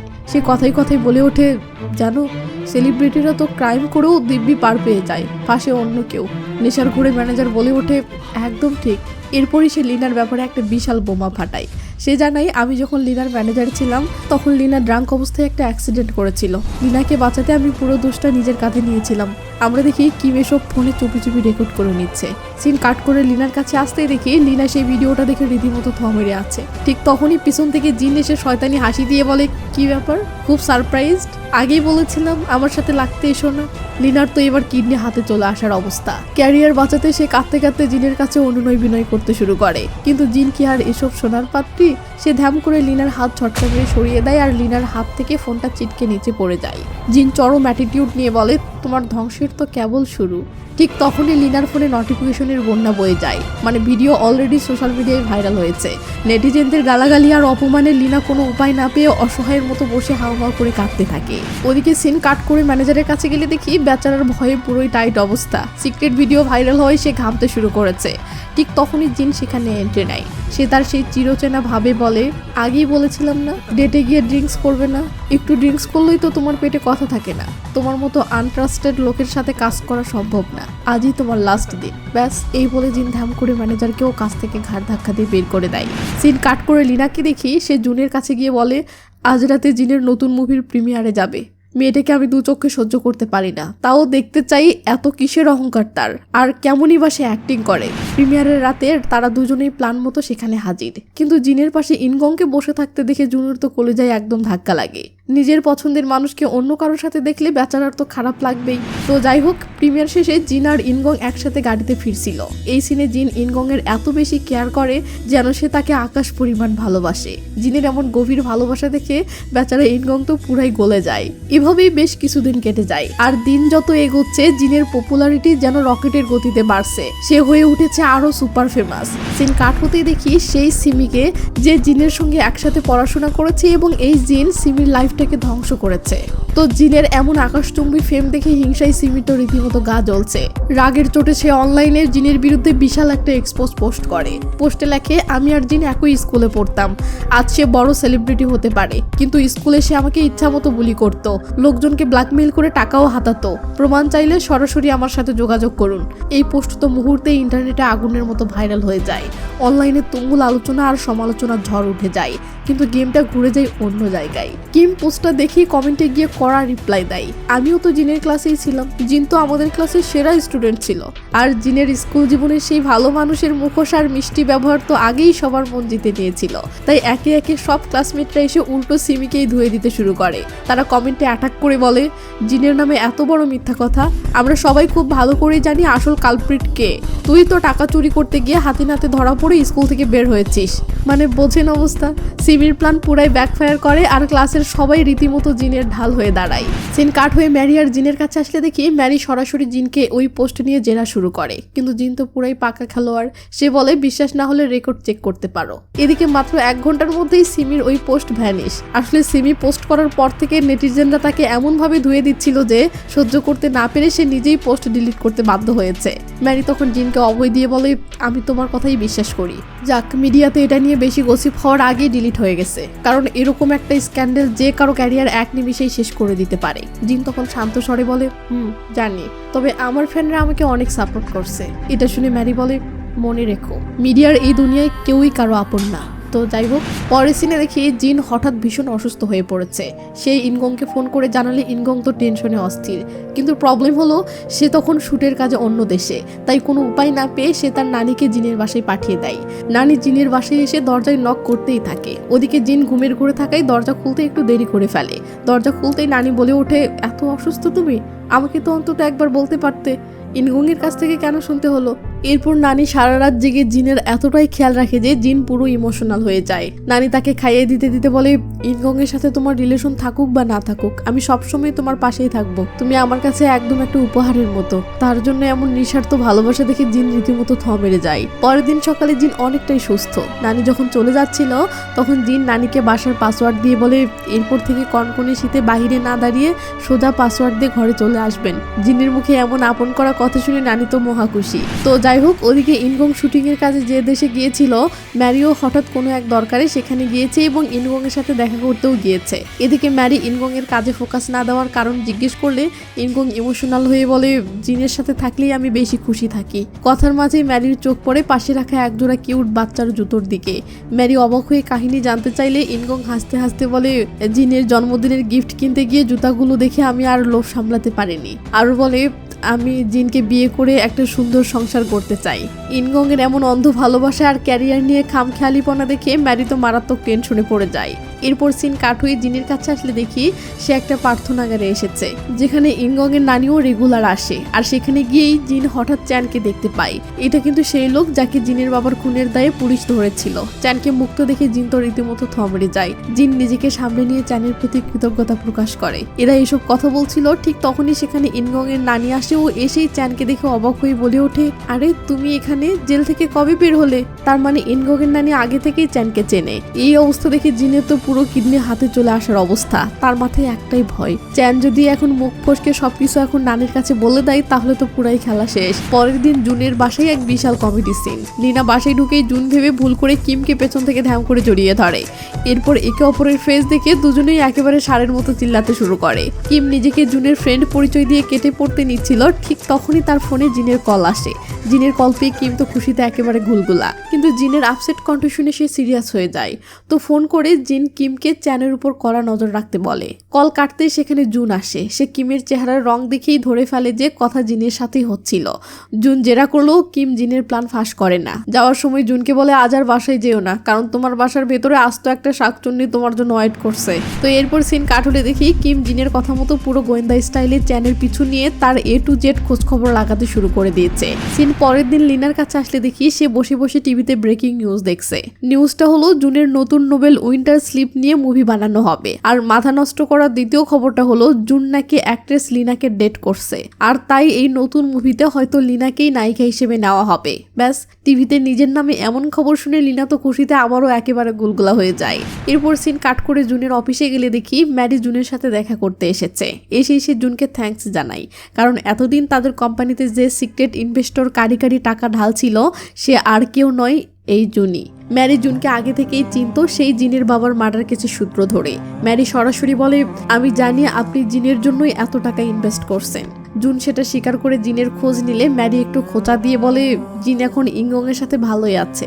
আসলে ম্যারি এখানে জুনকে সতর্ক করতে এসেছে। সে পরিষ্কার জানিয়ে দেয় ইনগং তার ছোট ভাইয়ের মতো, তাই সে কোনোভাবেই চায় না জুন জিনের পুরনো সম্পর্কের চক্করে পড়ে বেচারা ইনগং কোনো কষ্ট পাক। ম্যারির কথা শুনে জুন এবার তার ইনভেস্টর পাওয়ার খাটায়। সে সেই একটা ভাব নিয়ে শর্ত জুড়ে দেয়, আমি এত টাকা ইনভেস্ট করেছি, তাই আমার নোবেলের মুভিতে নায়িকা কিন্তু জিনকেই হতে হবে। জুনের এমন কথায় ম্যারি রীতিমতো থ মেরে যায়। এত বড় ইনভেস্টর বলে কথা, তাই বাধ্য হয়ে তাকে রাজি হতেই হয়। এরপর সিন কাট হলে দেখি ম্যারি ইনগংকে কল করে এই মাথা নষ্ট করা খবরটা জানিয়ে দেয় যে লেখক জুন তার নতুন মুভির নায়িকা হিসেবে জিনকেই চায়। এরপরের সিনে দেখি ইনগং আর জিন একসাথে লাঞ্চ করছে। কথার মাঝখানে ইনগং হঠাৎ জুনের প্রসঙ্গ টেনে বলে, জানো লেখক জুন তার নতুন মুভিতে তোমাকে নায়িকা হিসেবে চায়। আর ম্যারি জানিয়েছে তুমি রাজি না হলে জুন নাকি কোম্পানিতে ইনভেস্টমেন্ট পুরোপুরি বন্ধ করে দেবে। ইনগং এর মুখে এমন কথা শুনে জিন তো রীতিমতো থ মেরে যায়। তবে সে নিজেকে সামলে নিয়ে কুল একটা ভাব দেখিয়ে বলে, আচ্ছা ঠিক আছে, স্ক্রিপ্টটা পড়ে দেখি, তারপর ভেবে দেখবো। এরপর সিন কাট হলে দেখিয়ে জিন সোজা জুনের বাসায় এসে হাজির। জুন বাসায় ফিরে জিনকে দেখে অবাক। জিন তখন তাকে জেরা করে বলে, আমাকে এখানে আনার জন্যই তুমি ম্যারিকে ব্ল্যাকমেইল করার এই মাস্টার প্ল্যান করেছো, তাই না? তুমি আসলে চাওটা কি? জুন তখন কান্না ভেজা চোখে বলে, 1 বছর তো পার হয়ে গেল, তুমি কবে পুরোপুরি আমার কাছে ফিরে আসবে? নাকি সত্যি সত্যিই ইনগংকে ভালোবেসে ফেলেছ? জিন তখন হেসে বলে, আমার কথা বাদ দাও, তুমি নাকি আজকাল লিনাকে ডেট করছো? যে মেয়েটা আমার সাথে এত কিছু করলো তার সাথে তোমার সম্পর্ক। এবার জুন তার আসল প্ল্যান ফাঁস করে দিয়ে বলে, হ্যাঁ আমি ওর সাথে রিলেশন রেখেছি, শুধু এটা খেয়াল রাখতে যাতে সে তোমার কোনো ক্ষতি করতে না পারে। জুনের মুখে এমন কথা শুনে জিন তো পুরাই সারপ্রাইজ। এরপর জুন ইমোশনাল হয়ে জিনকে কিস করতে গেলে জিন ধ্যাম করে দূরে সরে যায়। ঠিক এমন সময় দরজা খুলে সেখানে লিনা আসে ও সে এখানে জিনকে দেখে থ মেরে যায়। রেগে জিনকে বলে, ইনগং কি জানে তুমি এখানে? আর তোমাদের মধ্যে আসলে সম্পর্কটা কি? জিন লিনাকে পাত্তা না দিয়ে সেই একটা ভাব নিয়ে বলে, তোমার যা জানার জুনের কাছ থেকে জেনে নিও। ব্যাস এই বলে জিন চরম অ্যাটিটিউড দেখিয়ে সেখান থেকে বেরিয়ে যায়। আর লিনার রাগে তার পিছু পিছু এসে ষাঁড়ের মতো চিৎকার করতে থাকে। জুন কোনো মতে তাকে জোর করে আটকে রাখে। পরের সিনে দেখি কিম তার কথা মতো চ্যানেল A to Z সব ইনফরমেশন জিনের কাছে এনে হাজির করেছে।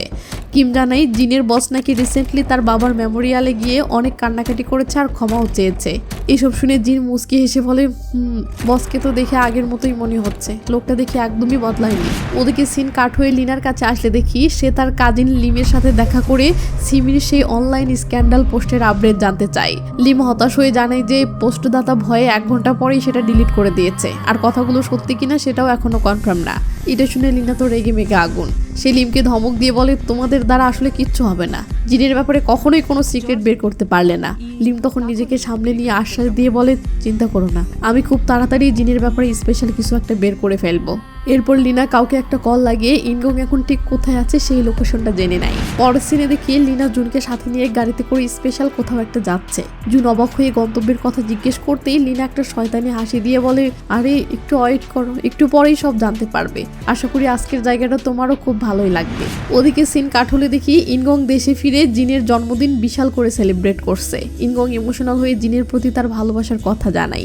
এরপর সে যেই না পকেট থেকে রিং বের করে জিনকে প্রপোজ করতে যাবে, ঠিক তখনই সেখানে লিনা আসে। সে শয়তানি হাসি দিয়ে বলে, তোমরা ডেট করছো? আমিও কিন্তু একা আসিনি। এই বলে সে জুনকে ভেতরে ডাকে। জুনকে দেখে জিনের তো পুরাই থ মেরে যাওয়ার অবস্থা। সবাই একসাথে টেবিলে বসতেই লিনা খোঁচা মেরে বলে, শুনলাম তুমি আর জুন নাকি ক্লাসমেট ছিলে। ইনগং অবাক হয়ে জানতে চাইলে জিন বাধ্য হয়ে সত্যিটা স্বীকার করে বলে যে একসময় আমরা সৎ ভাই বোন ছিলাম, কিন্তু জুনের মায়ের অত্যাচারের কারণে সেটা ছিল আমার জীবনের সবচেয়ে কালো অধ্যায়। জুনও নিজের গিল্টি ফিল করার কথা স্বীকার করে নাই। কথার এক পর্যায়ে ইনগং লিনাকে তাদের ডেটিং এর কথা জিজ্ঞেস করলে লিনা রেগে বলে, কিসের ডেট? আমরা শুধু নিজেদের স্বার্থে একে অপরকে ব্যবহার করছি। এরপরে লিনা আসল ধামাকাটা দেয়। সে জিনকে সরাসরি জিজ্ঞেস করে বসে, সব তো বুঝলাম, কিন্তু কাল গভীর রাতে তুমি জুনের বাসায় কি করছিলে? লিজালা এই কথা শুনে ইনগং জিনের দিকে অবাক হয়ে তাকায়।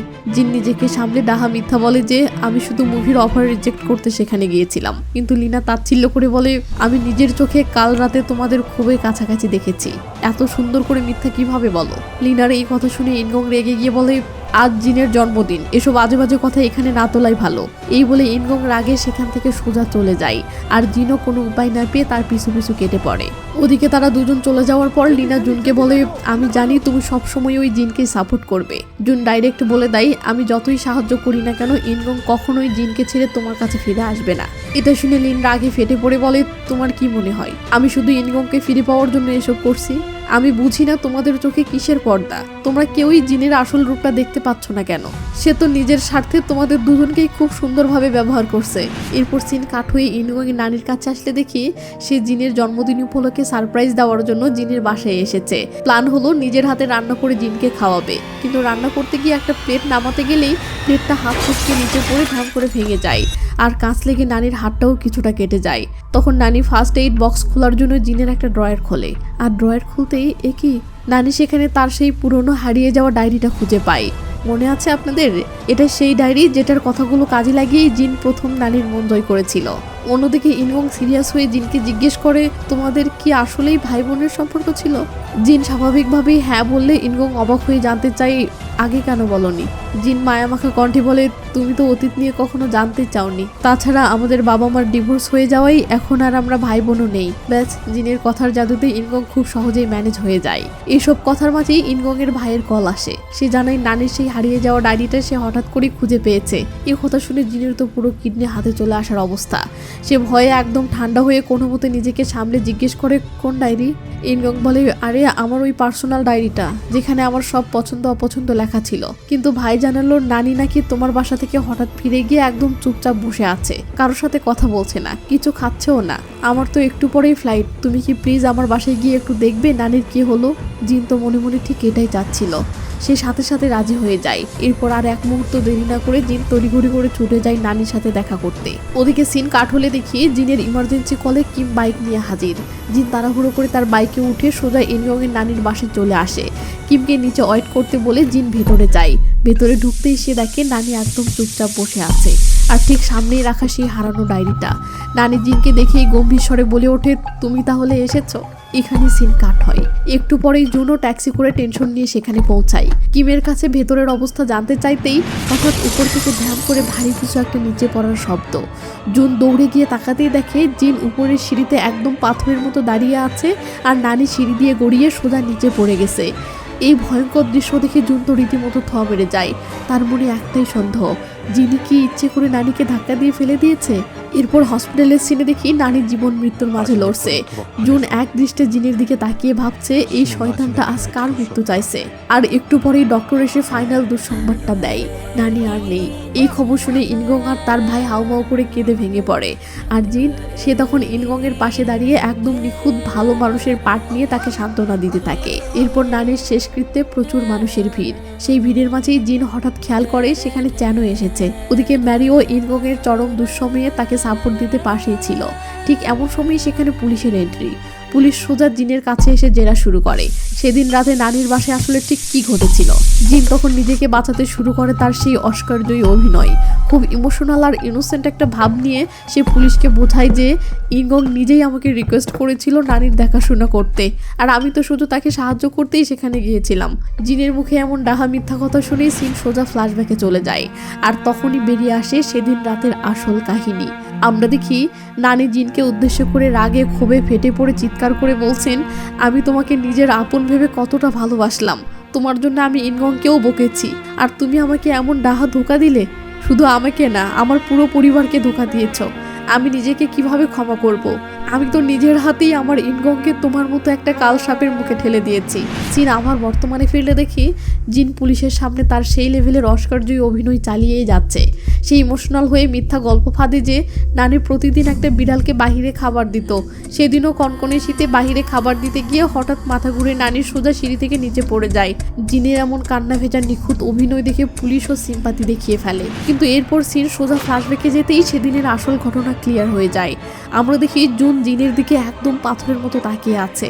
তার বিশ্বাসই হচ্ছে না জিন এমন কাজ করতে পারে। ঠিক তখনই কিম এসে জিনকে পালাতে বলে আর সিসিটিভি ফুটেজ ডিলিট করে বডি গুম করার কথা বলে, কিন্তু জিন ডাইরেক্ট না করে দেয়। সে জানায় এখানে কোনো ক্যামেরাই নেই, তাই কোনো স্টুপিড কাজ করার দরকার নেই। এই বলে জিন নিজেই অ্যাম্বুলেন্সে কল দেয় নিজেকে নির্দোষ প্রমাণ করতে, আর জুন পুরো থ মেরে এই মাস্টার মাইন্ডের কীর্তি দেখতে থাকে। সিন আবার বর্তমানে আসলে আরেক মাথা নষ্ট করা কাহিনী। চ্যান, ইনগং বা তার ভাইয়ের কাছে জিনের কোনো সত্যি ফাঁস তো করেই না, উল্টো তাদের কাছে জিনের প্রচুর সুনাম করতে থাকে। জিন আড়াল থেকে এসব শুনে আর নিজেকে সামলাতে পারে না। সে সোজা চ্যানের কাছে গিয়ে অবাক হয়ে জিজ্ঞেস করে বসে, আপনি আসল সত্যিটা কেন বললেন না? চাইলে তো এখনই আমার উপর রিভেঞ্জ নিতে পারতেন, আর এটাই তো আপনার জন্য একদম পারফেক্ট রিভেঞ্জ হতো, তাই না? চ্যান তখন দীর্ঘশ্বাস ফেলে খুব শান্ত স্বরে বলে, জানো, জেলে প্রথম বছর শুধু তোমার উপর রিভেঞ্জ নেওয়ার কথাই ভাবতাম, কিন্তু এরপর আস্তে আস্তে বুঝতে পারলাম তোমার জীবনে তোমাকে গাইড করার মতো কেউ ছিল না বলেই তুমি এতটা ভয়ঙ্কর হতে বাধ্য হয়েছ। তাই আমি তোমাকে ঘৃণা করা ছেড়ে দিয়েছি আর সিদ্ধান্ত নিয়েছি এখন থেকে আমিই তোমাকে সঠিক পথ দেখাবো। আমার আজকের এই অবস্থার জন্য তুমি নিজেকে দোষ দিও না, এটা আমার নিয়তিই ছিল। চ্যানের মুখে এমন নিঃস্বার্থ কথা শুনে জিনের চোখেও পানি চলে আসে। চ্যান ভরসা দিয়ে বলে, তুমি যাই করো না কেন, আমি সবসময় তোমার পাশেই আছি। জিনের মুখ থেকে আর কোনো কথা বের হয় না। সে মাথা নিচু করে ধন্যবাদ জানিয়ে চুপচাপ সেখান থেকে কেটে পড়ে। সিন কাটতেই দেখি ম্যারি এসে জুনকে সোজা জানিয়ে দেয় জিন আর তার প্রজেক্টে কাজ করছে না, কারণ ইনগং এর নারীর শেষকৃত্যে গিয়ে জিনের কপাল খুলে গেছে। সেখানে বিখ্যাত ইন্টারন্যাশনাল ডিরেক্টর শিউলের চোখে পড়ে যাওয়ায় সে এখন অনেক বড় মুভির অফার পেয়েছে। এসব শুনে জুন সোজা জিনের কাছে গিয়ে ডিরেক্ট জিজ্ঞেস করে সেদিন ইনগং এর নানি আসলে কিভাবে পড়ে গিয়েছিল।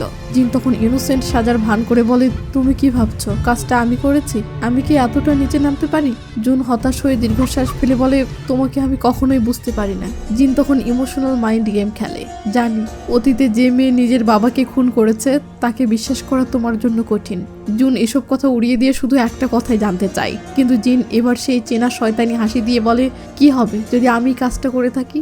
লে চলো। এমনিতেই জুন কনফিউজড, তার উপর আবার জিনের এই সাইকো আচরণে সে রেগে চিল্লিয়ে ওঠে, আমাকে সত্যিটা বলো, সেদিন কি হয়েছিল? তখন জিনের সেই কনকনে রিপ্লাই, তোমার মাথায় যা চলছে সেটাই সত্যি। অন্যদিকে ইনগং তার নানির অ্যাপার্টমেন্টে গেলে এক প্রতিবেশী তাকে মারাত্মক একটা তথ্য দেয়। সে জানায় ঘটনার দিন ইনগং এর নানিকে খুব কাঁদতে দেখেছিল, যেটা তার স্বভাবের একদম বাহিরে। কিছুক্ষণ পর সুন্দর মতো একটা মেয়ে তাকে শান্ত করতে এলে নানি রেগে তাকে বলছিল, আমি তোকে বিশ্বাস করেছিলাম আর তুই আমার সাথে বেমানি করলি। এরপর প্রতিবেশী ইনগংকে জানায় প্যাকেজ চুরি ধরার জন্য 409 নম্বর ফ্ল্যাটের লোকজন গোপনে একটা ক্যামেরা লাগিয়েছিল, যা পুলিশও জানে না। নানি যদি ওখান থেকে পড়ে গিয়ে থাকে তবে ফুটেজ ওই ক্যামেরাতেই আছে। ব্যাস, এই কথা শুনে ইনগং ছুটে যায় 409 নম্বরে। কিন্তু ফ্ল্যাটের মহিলা দরজা খুলে যা বলে তাতে ইনগং এর মাথায় হাত। মহিলা জানায় ফুটেজের একটাই কপি ছিল আর সেটা অলরেডি একটা ডিটেকটিভ এসে নিয়ে গেছে, তাদের কাছে আর কোনো কপি নেই। এদিকে ইনগং মনে মনে ধরে নেয় পুলিশ যখন ফুটেজ নিয়ে গেছে আর কিছু জানায়নি, তার মানে সন্দেহজনক কিছুই নেই। কিন্তু সত্যটা হলো ওই ডিটেকটিভ আর কেউ নয়, সে কিম ছিল। জুনের কথাতেই পুলিশের ছদ্মবেশে সে ফুটেজটা গায়েব করেছে।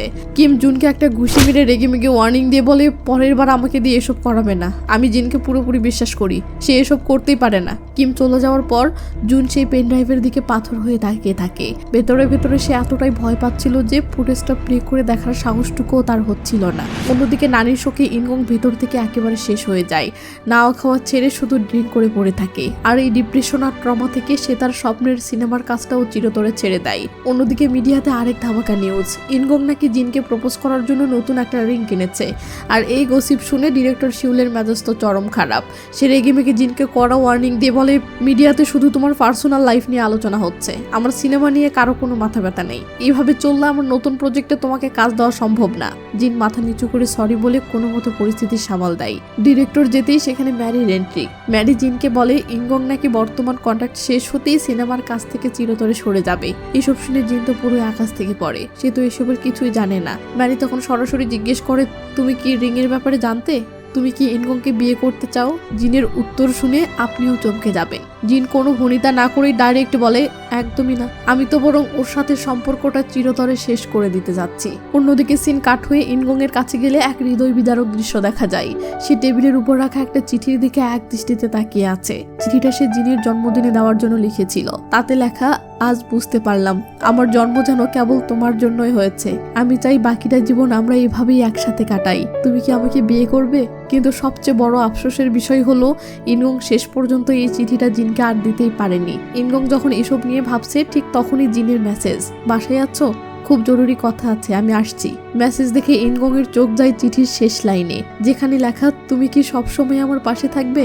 আর ঠিক তার পাশেই রাখা জিনের জন্য কেনা সেই স্পেশাল রিংটা। একটু পরেই জিন আসে। কথা শুরু হতেই ইনগং বলে, ম্যারি মনে হয় তোমাকে সব বলেই দিয়েছে, তাই না? ওই যে আমি কাজ থেকে নিজেকে গুটিয়ে নিচ্ছি। কথাটা শেষ হতে না হতেই জিন ডাইরেক্ট তেড়ে এসে বলে, তোমার আসল প্ল্যানটা কি? কাজ থেকে রিটায়ার করে আমাকে বিয়ে করবে, এটাই ভাবছিলে? ইনগং অবাক হয়ে বলে, আমি তো ভেবেছিলাম আমরা দুজন একই স্বপ্ন দেখছি, তুমিও হয়তো বিয়ের জন্য পুরোপুরি প্রস্তুত। এই কথা শুনে জিন এবার রাগে রীতিমতো ফেটে পড়ে। সে চিল্লিয়ে ওঠে, তোমার এসব ফালতু চিন্তার জন্য আজ ডিরেক্টরের সামনে আমাকে কতটা ছোট হতে হয়েছে তোমার কোনো আইডিয়া আছে? এরপর ডাইরেক্ট বলে ওঠে, চলো এবার আমরা ব্রেকআপ করে ফেলি। জিনের মুখে এই কথা শুনে ইনগংয়ের পায়ের নিচ থেকে মাটি সরে যায়। সে তো এতদিন এটাই জেনে এসেছে যে জিন তাকে নিজের চেয়েও বেশি ভালোবাসে, কিন্তু আজ এ কোন রূপ! জিনের কথা বলার টোন, তার সেই রুক্ষ ব্যবহার, সবকিছু ইনগংকে ভেতর থেকে দুমড়ে মুচড়ে দেয়। বুক ফাটা কষ্ট নিয়ে ইনগং কাঁপা কাঁপা গলায় শুধু একটা কথাই জিজ্ঞেস করে, তুমি কি সত্যি সেই জিন যাকে আমি গত 1 বছর থেকে দেখে আসছি? জিন তখন চরম তাচ্ছিল্যের সুরে বলে, আমিও তো আর আগের মতো নেই, তুমিও তো আর আগের মতো নেই। কাজকর্ম ছেড়ে দিয়ে এখন শুধু সংসারী হতে চাইছো। তুমি তো এখন স্বপ্নের জগতে বাস করছো। একবার রিয়ালিটির দিকে তাকিয়ে দেখো, গত 1 বছরে তোমার কি করুণ অবস্থা হয়েছে। কোথায় ছিলে আর কোথায় নেমে গেছো? তার উপর আবার আমাকে বিয়ে করতে চাইছো? লেজালা! জিনের এমন জঘন্য আর তুচ্ছ তাচ্ছিল্য করা কথা শুনে ইনগং তো পুরাই থ মেরে যায়। সে অবাক হয়ে ভাবে, একটা মানুষ হঠাৎ করে এতটা বদলে যায় কিভাবে? জিন তখন তার সেই শয়তানি হাসিটা দিয়ে বলে, আমার এই নতুন রূপটা পছন্দ হচ্ছে না? ও ঠিক আছে, আমি আগের মতোই হাসি মুখেই বলছি, চলো আমরা ব্রেকআপ করে নেই। এবার তুমি খুশি তো?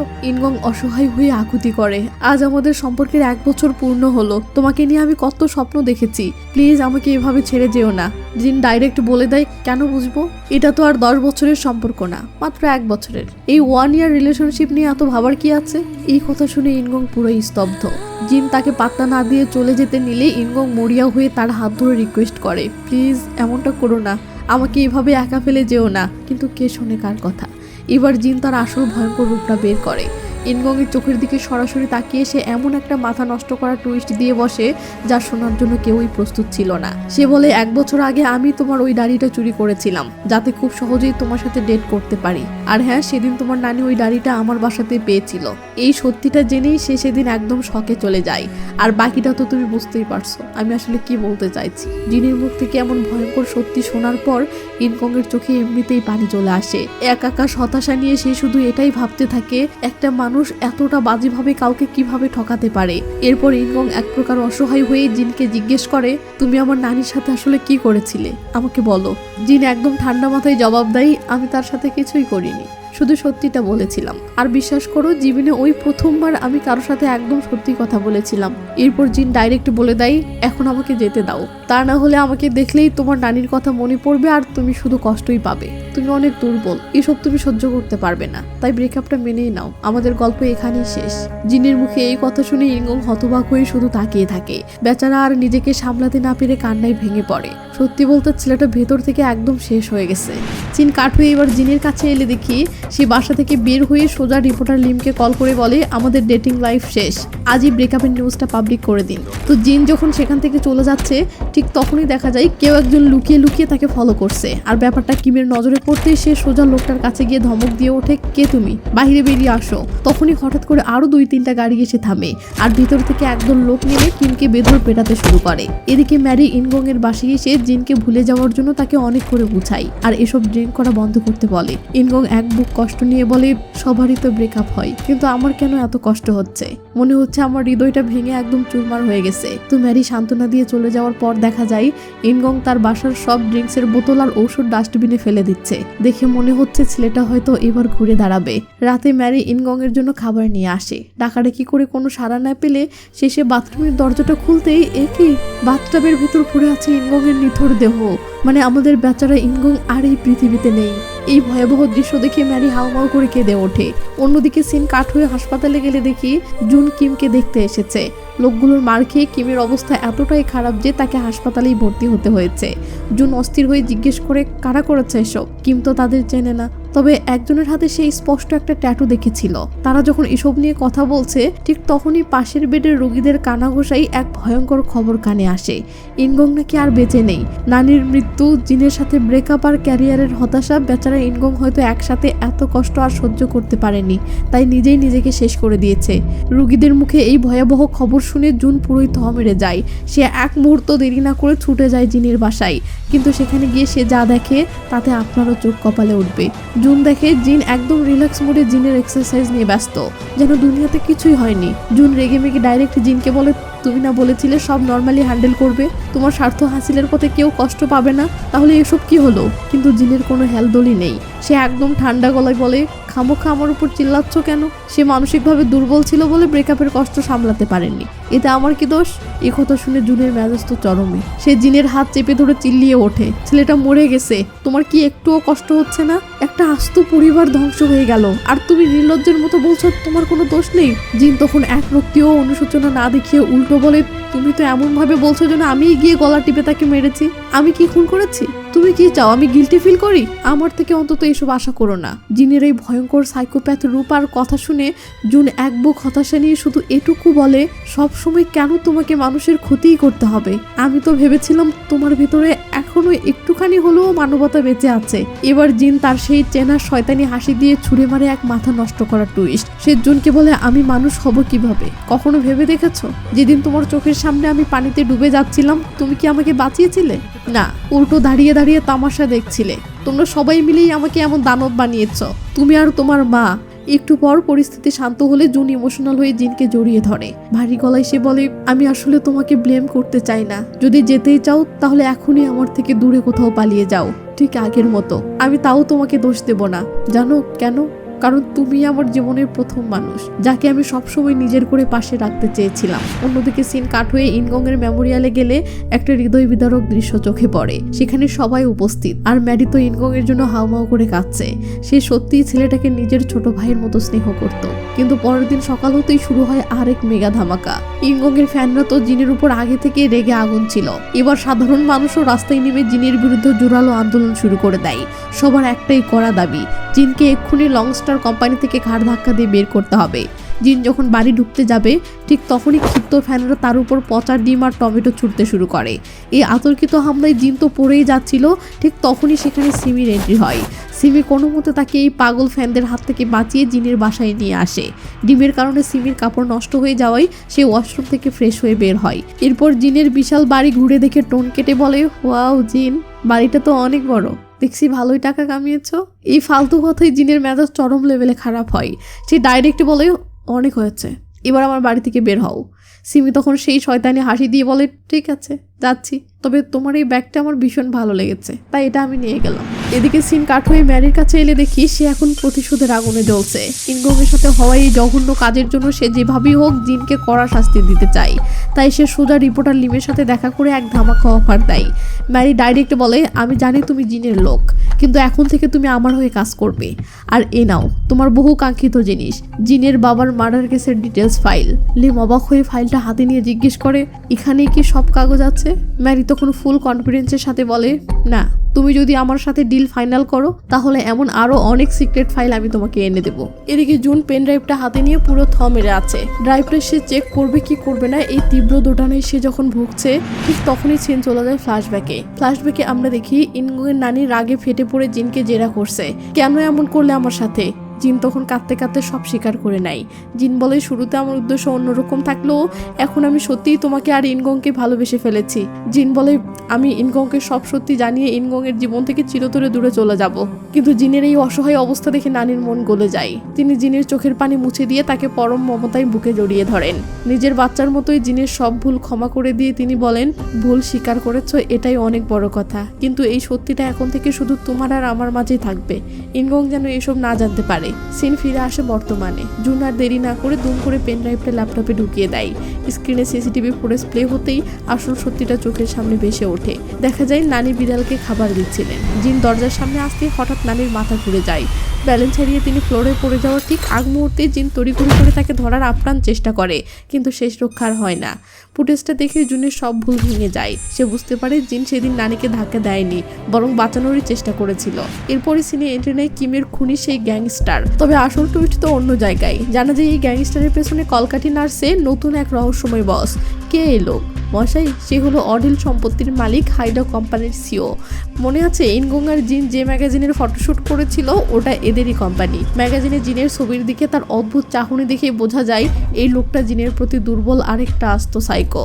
এর মাঝে আরেক বিপদ। টিভিতে ব্রেকিং নিউজ আসে, ম্যারিড কোম্পানি থেকে জিনকে ঘাড় ধাক্কা দিয়ে বের করে দেওয়া হয়েছে। আর নিমিষেই জিনের সাজানো ক্যারিয়ার একদম ধ্বংসের মুখে এসে দাঁড়ায়। ম্যারি তখন ফোনে অন্য কোম্পানিগুলোকে ওয়ার্নিং দিচ্ছিল কেউ যেন জিনকে হায়ার না করে, কারণ শীঘ্রই সে জিনের নামে এমন কিছু সলিড প্রমাণ ফাঁস করবে যাতে তার ক্যারিয়ার চিরতরে ধুলোয় মিশে যায়। ঠিক তখনই ধাম করে সেখানে জিন এন্ট্রি নেয়। ম্যারির সামনেই পেপারটা কুচি কুচি করে ছিঁড়ে তার দিকে এমন এক সাইকো নজরে তাকায় যা দেখে যে কারো আত্মা কেঁপে উঠবে।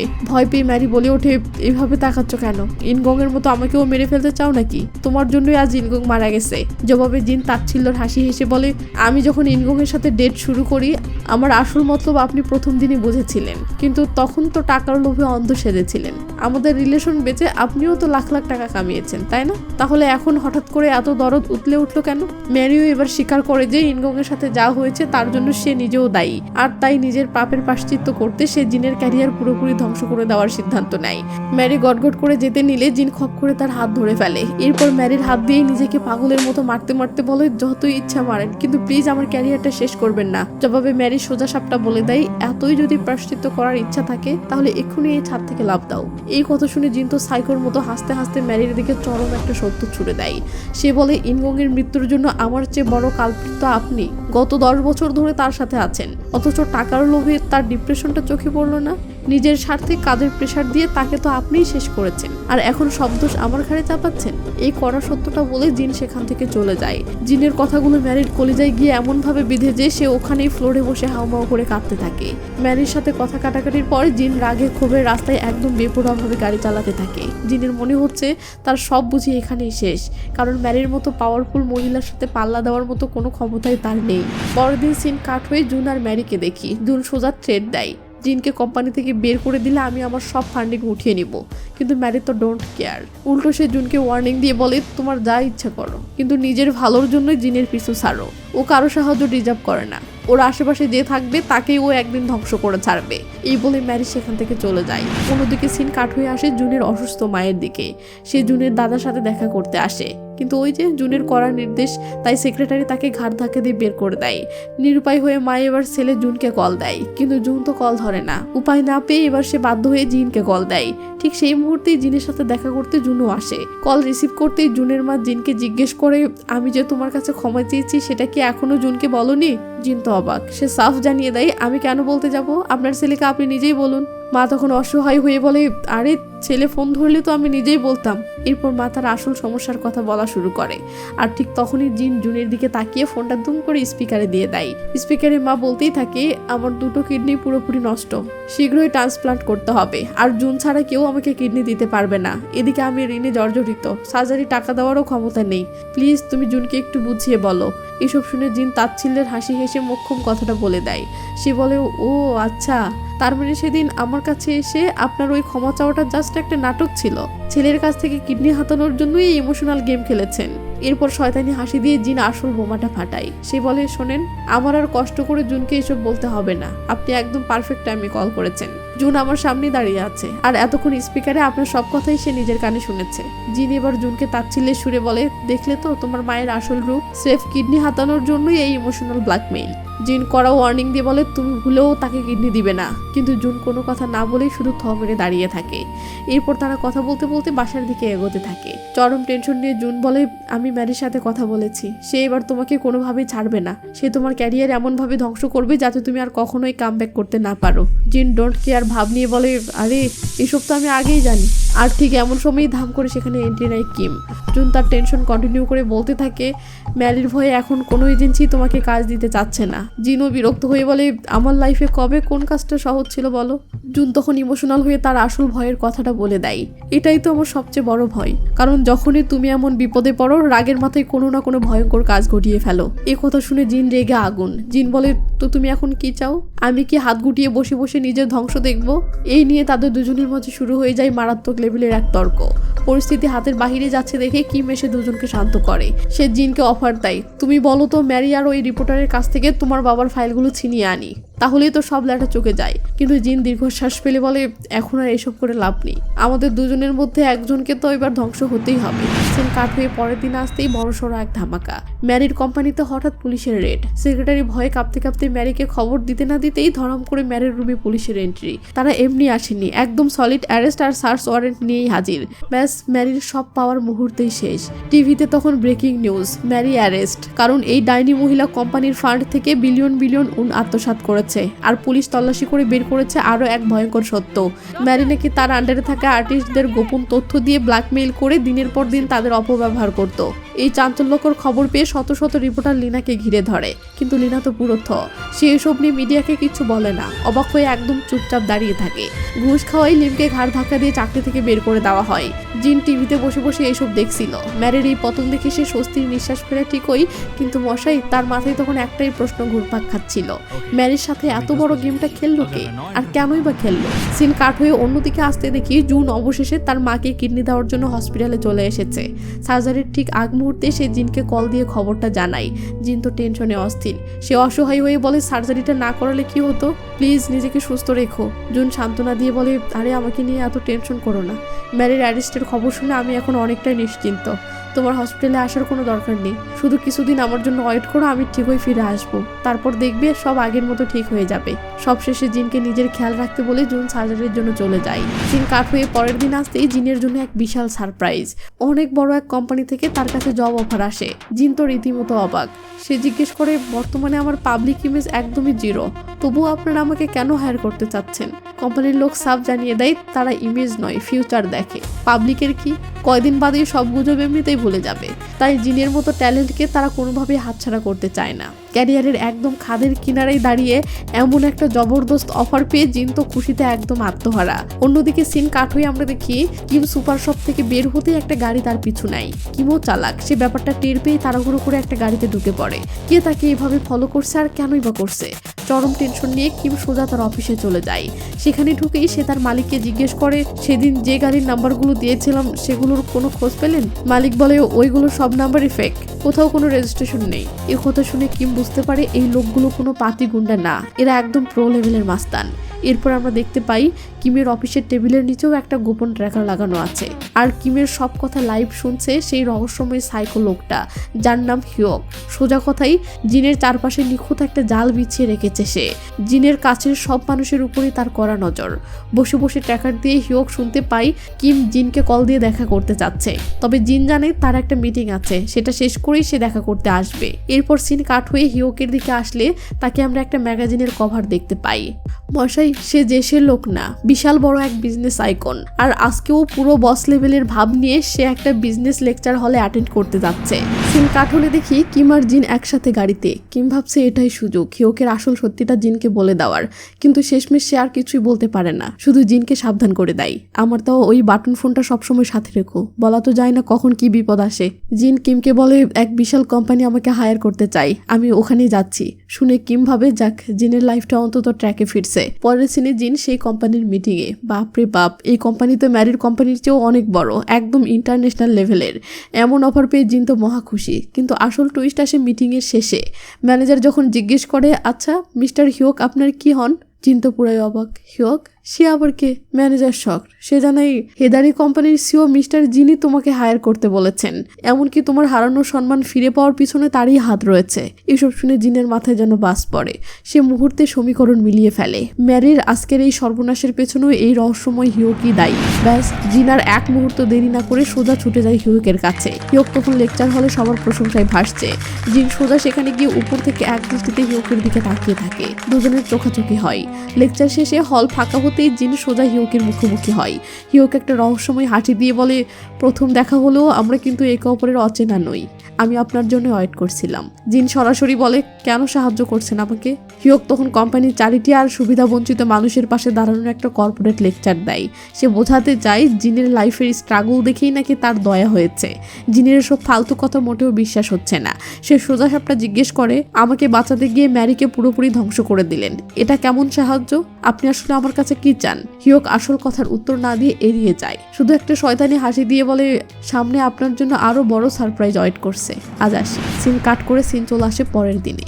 হিউক তার ম্যানেজারের সাথে মিটিং এ। জানা যায় ম্যারির কাছ থেকে পাওয়া জিনের সব ফাইল তারা ইতিমধ্যেই ধ্বংস করে দিয়েছে, আর মিস্টার লিমের ফাইলগুলোরও খোঁজ চালাচ্ছে।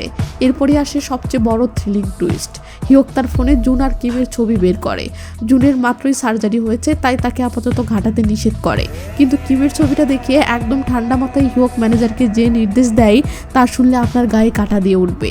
সে বলে কিমকে একদম চুপচাপ খালাস করে দাও, দুনিয়া থেকেই সরিয়ে দাও। ম্যানেজারও নির্বিকারভাবে রাজি হয়ে যায়। ব্যাস, বেচারা কিম তো টেরই পাচ্ছে না তার লাইফে কত বড় এক সাইক্লোন ধেয়ে আসছে। সিন কাট হলে দেখি একদম প্যারালাল দুটো দৃশ্য। একদিকে কিছুটা সুস্থ হয়ে জুন কিমের অফিসে এসেছে, অন্যদিকে জিন হিওকের সাথে দেখা করতে গেছে। হিওক তখন পুলে সুইমিং করতেছে। জিওক জিনকে মনে করিয়ে দেয় যে তোমার এই নতুন সাকসেসের পেছনে পুরোটাই আমার হাত। হিওক জিনকে অপশন দেয়, বলো আমি কি ফেভার করা চালিয়ে যাব নাকি বন্ধ করে দেব। জিন মুস্কি হেসে বলে আমার জন্য এত কিছু কেন করছেন, আমাকে পছন্দ করেন? শুনে হিওক তো অট্ট হাসিতে ফেটে পড়ে। আর এদিকে কিম জুনকে তার অ্যাক্সিডেন্টের ভয়ঙ্কর ক্ষতগুলো দেখিয়ে আসল কথাটা বলে। সেদিনের ওই গুন্ডারা আসলে জিনের পিছু নিয়েছিল, আর ওরা কোনো রাস্তার ছিটকে গুন্ডা নয়, এদের হাত অনেক উপর পর্যন্ত। এরা এতটাই ক্ষমতাবান যে চাইলেই সব করতে পারে। ঠিক তখনই আমরা দেখি কিমের অফিসের দরজার নিচ দিয়ে একটা লোক ভেতরে পেট্রোল ঢালছে, সাথে পাইপ দিয়ে গ্যাসও পাম্প করছে। এই রে, কাম সারছে। ভেতরে জুন জিজ্ঞেস করে জিন এসব জানে কিনা।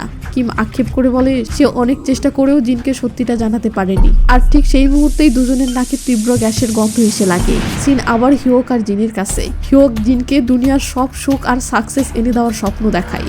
ইন্টারন্যাশনাল প্রজেক্ট, সুপারস্টার লাইফ, একদম রানীর হালে থাকা। কিন্তু শর্ত একটাই, এসব সে ভোগ করতে পারবে কেবল হিওকের স্ত্রী হিসেবে।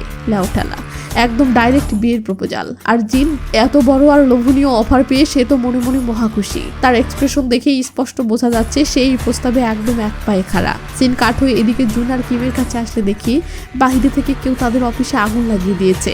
কিম দরজা খুলতে গিয়ে দেখে হ্যান্ডেলে আগুন তেতে আছে, ধরতেই তার হাত পুড়ে যাচ্ছে। আগুন হু হু করে ঢুকছে। উপায় না পেয়ে কিম একটা সাইকেল দিয়ে সজোরে জানালার কাজ ভেঙে ফেলে। আর ঠিক তখনই বিকট শব্দে ব্লাস্ট। ওদিকে জিন শয়তানি হাসি দিয়ে হিউককে বলে তাহলে তুমি আমাকে বিয়ে করতে চাও? হিউকের সোজা সাপটা অফার, তুমি চাইলে আমার সাথে একদম নতুন ভাবে জীবন শুরু করতে পারো। জিনের তো এমনই একজন পাওয়ারফুল লোক দরকার, তাই সে এক কথায় রাজি। হিউক জিনের হাতে এঙ্গেজমেন্ট রিং পরিয়ে প্রমিস করে তার জীবনের সব অসম্ভবকে সে সম্ভব করে দেখাবে। জিন তো খুশিতে আত্মহারা। অবশেষে লাইফের ট্রাম্প কার্ডটা সে পেয়ে গেছে। এখন দেখার বিষয় এই দুই সাইকো একসাথে কি খেল দেখায়। আবারও আগের সিনে ফিরলে দেখি বিস্ফোরণের ঠিক কয়েক সেকেন্ড আগে জানালা দিয়ে লাফিয়ে কোনো মতো যান বাঁচিয়েছে কিম আর জুন। আগে থেকে অসুস্থ থাকা জুনকে নিয়ে কিম যখন পালাচ্ছে ঠিক তখনই জুনের কাছে একটা কল আসে। তার দাদার অবস্থা খুবই খারাপ। খবর শুনেই জুন পাগলের মতো ছুটে যায়, কিন্তু কপাল খারাপ, সে পৌঁছানোর আগে তার দাদা এই দুনিয়া ছেড়ে চিরতরে বিদায় নেন। সিন কাট হয়ে জুনের দাদার ফিউনারেলে আসলে দেখি জুনের মা এসেই বিশাল এক সিন ক্রিয়েট করে বসেছে। সে সোজা ফ্যামিলি লয়ারের কাছে সম্পত্তি ভাগ চাইতে গেলে লয়ার ডাইরেক্ট বলে দেয় দলিলে তার নামই নেই, সব সম্পত্তি জুনের নামে, আর আপনি এই বংশের রক্তের কেউ না, তাই আপনি কিচ্ছু পাননি। লেওঠালা লয়ারের এই কথা শুনে জুনের মা রেগে মেগে সবার সামনে এমন এক সত্য ফাঁস করে যা শুনে সবার তো মাথায় হাত। সে চিল্লিয়ে বলে ওঠে রক্তের সম্পর্ক সেটা তো জুনেরও নেই, জুন এই বংশের আসল ছেলেই না, সে আমার জারজ সন্তান। এই কথা শুনে সেখানে থাকা সবাই তো পুরাই হতভম্ব। নিজের মায়ের মুখে এমন কথা শুনে জুন যেন মুহূর্তেই পাথর হয়ে যায়। মা উল্টো নির্লজ্জের মতো বলে আজ আমার জন্যই জুন এত সম্পত্তি পাচ্ছে, তাই জুনের উচিত সব ঋণ শোধ করা। শুধু তাই না, মা এবার আরেকটা বোমা ফাটায়। সে বলে এই সব কিছুর ব্যাপারে জিনও আগে থেকেই জানতো। ওই 9 বছরের মেয়েটা নাকি সবসময় এই সত্যিটা নিয়ে তাকে হুমকি দিত, আর এই কারণেই মা জিনের উপরে এত অত্যাচার করতো, এমনকি তাকে মারারও চেষ্টা করেছিল। মায়ের মুখে এসব কথা শুনে জুনের পায়ের নিচ থেকে যেন মাটি সরে যায়। এর পরের সিনে দেখি এক আকাশ আফসোস আর কষ্ট নিয়ে জুন জিনের ফ্ল্যাটে আসে, কিন্তু জিন তাকে একদম ইগনোর করে সুটকেস প্যাক করে চলে যেতে বলে। জুন ইমোশনাল হয়ে জিজ্ঞেস করে তুমি তো জানতে আমি এই পরিবারের নাজায়েজ সন্তান, তাহলে এতদিন এই কথাটা কেন লুকিয়েছিলে, কেন এত বড় মিথ্যা বলে এসেছিলে? জিন তখন কোনো মায়া না দেখিয়ে একদম কোল্ড গলায় ডাইরেক্ট বলে দেয় যাক, অবশেষে তুমি তাহলে সত্যিটা জানতে পেরেছ। এরপর জিন সে একটা ভাব নিয়ে বলে আমি তো মিথ্যা বলিনি, শুধু সত্যটা লুকিয়েছি, আর এটার জন্য তোমার উল্টো আমার কাছে কৃতজ্ঞ থাকা উচিত। এই সত্যিটা জানলে তুমি আজ কোথায় থাকতে? রাস্তায় রাস্তায় কষ্ট করে ঘুরতে হতো। আমি সত্যিটা লুকাইছি বলেই তো তুমি দাদার সাপোর্ট পেয়েছো, এত বছর এই লাক্সারিয়াস লাইফ লিড করতে পেরেছো। বেচারা জুন একদম অসহায় ভাবে বলে তুমি পাশে থাকলে আমি সবকিছুই সহ্য করতে পারতাম, তোমার জন্য আমি সব ছাড়তেও রাজি। কিন্তু জিনের এসবে কোনো ভ্রুক্ষেপ নেই। এক আকাশ কষ্ট নিয়ে জুন সেখান থেকে চলে যায়। এরপর একটা ব্রিজের কাছে গাড়ি থামিয়ে সে অঝরে কাঁদতে থাকে। আজকে তার লাইফটা যেন একদম থমকে গেছে। সান্ত্বনা দেওয়ার মতো আস্থার পাশে কেউ নেই। সিন কাট হয়ে জিনের কাছে আসলে দেখি বাপ রে বাপ, সে হিউকের এক বিশাল আলিশান ভিলাতে এসে এন্ট্রি নিয়েছে। সেখানকার স্টাফরা সবাই মাথা নিচু করে তাকে ওয়েলকাম জানাচ্ছে। এসব দেখে জিনের আনন্দের আর সীমা নেই, কারণ সে তো সারা জীবন ঠিক এমন একটা লাইফই চেয়েছিল। ম্যানেজার তাকে একদম সেই লেভেলের একটা লাক্সারিয়াস রুমে নিয়ে আসে, যার সামনেই বিশাল এক সুইমিং পুল, আর রুমের টেবিলে রাখা জিন আর হিউকের ওয়েডিং কার্ড। খুব শীঘ্রই তাদের বিয়ে হতে চলেছে। কার্ডটার দিকে তাকিয়ে জিন এক বুক শান্তির নিঃশ্বাস ফেলে। তার মনে হচ্ছে যাক, অবশেষে জীবনের সব গেম জিতে সে তার কাঙ্ক্ষিত সবকিছু পেয়ে গিয়েছে। তার সব সমস্যার আজ চিরতরের সমাধান হয়ে গেছে।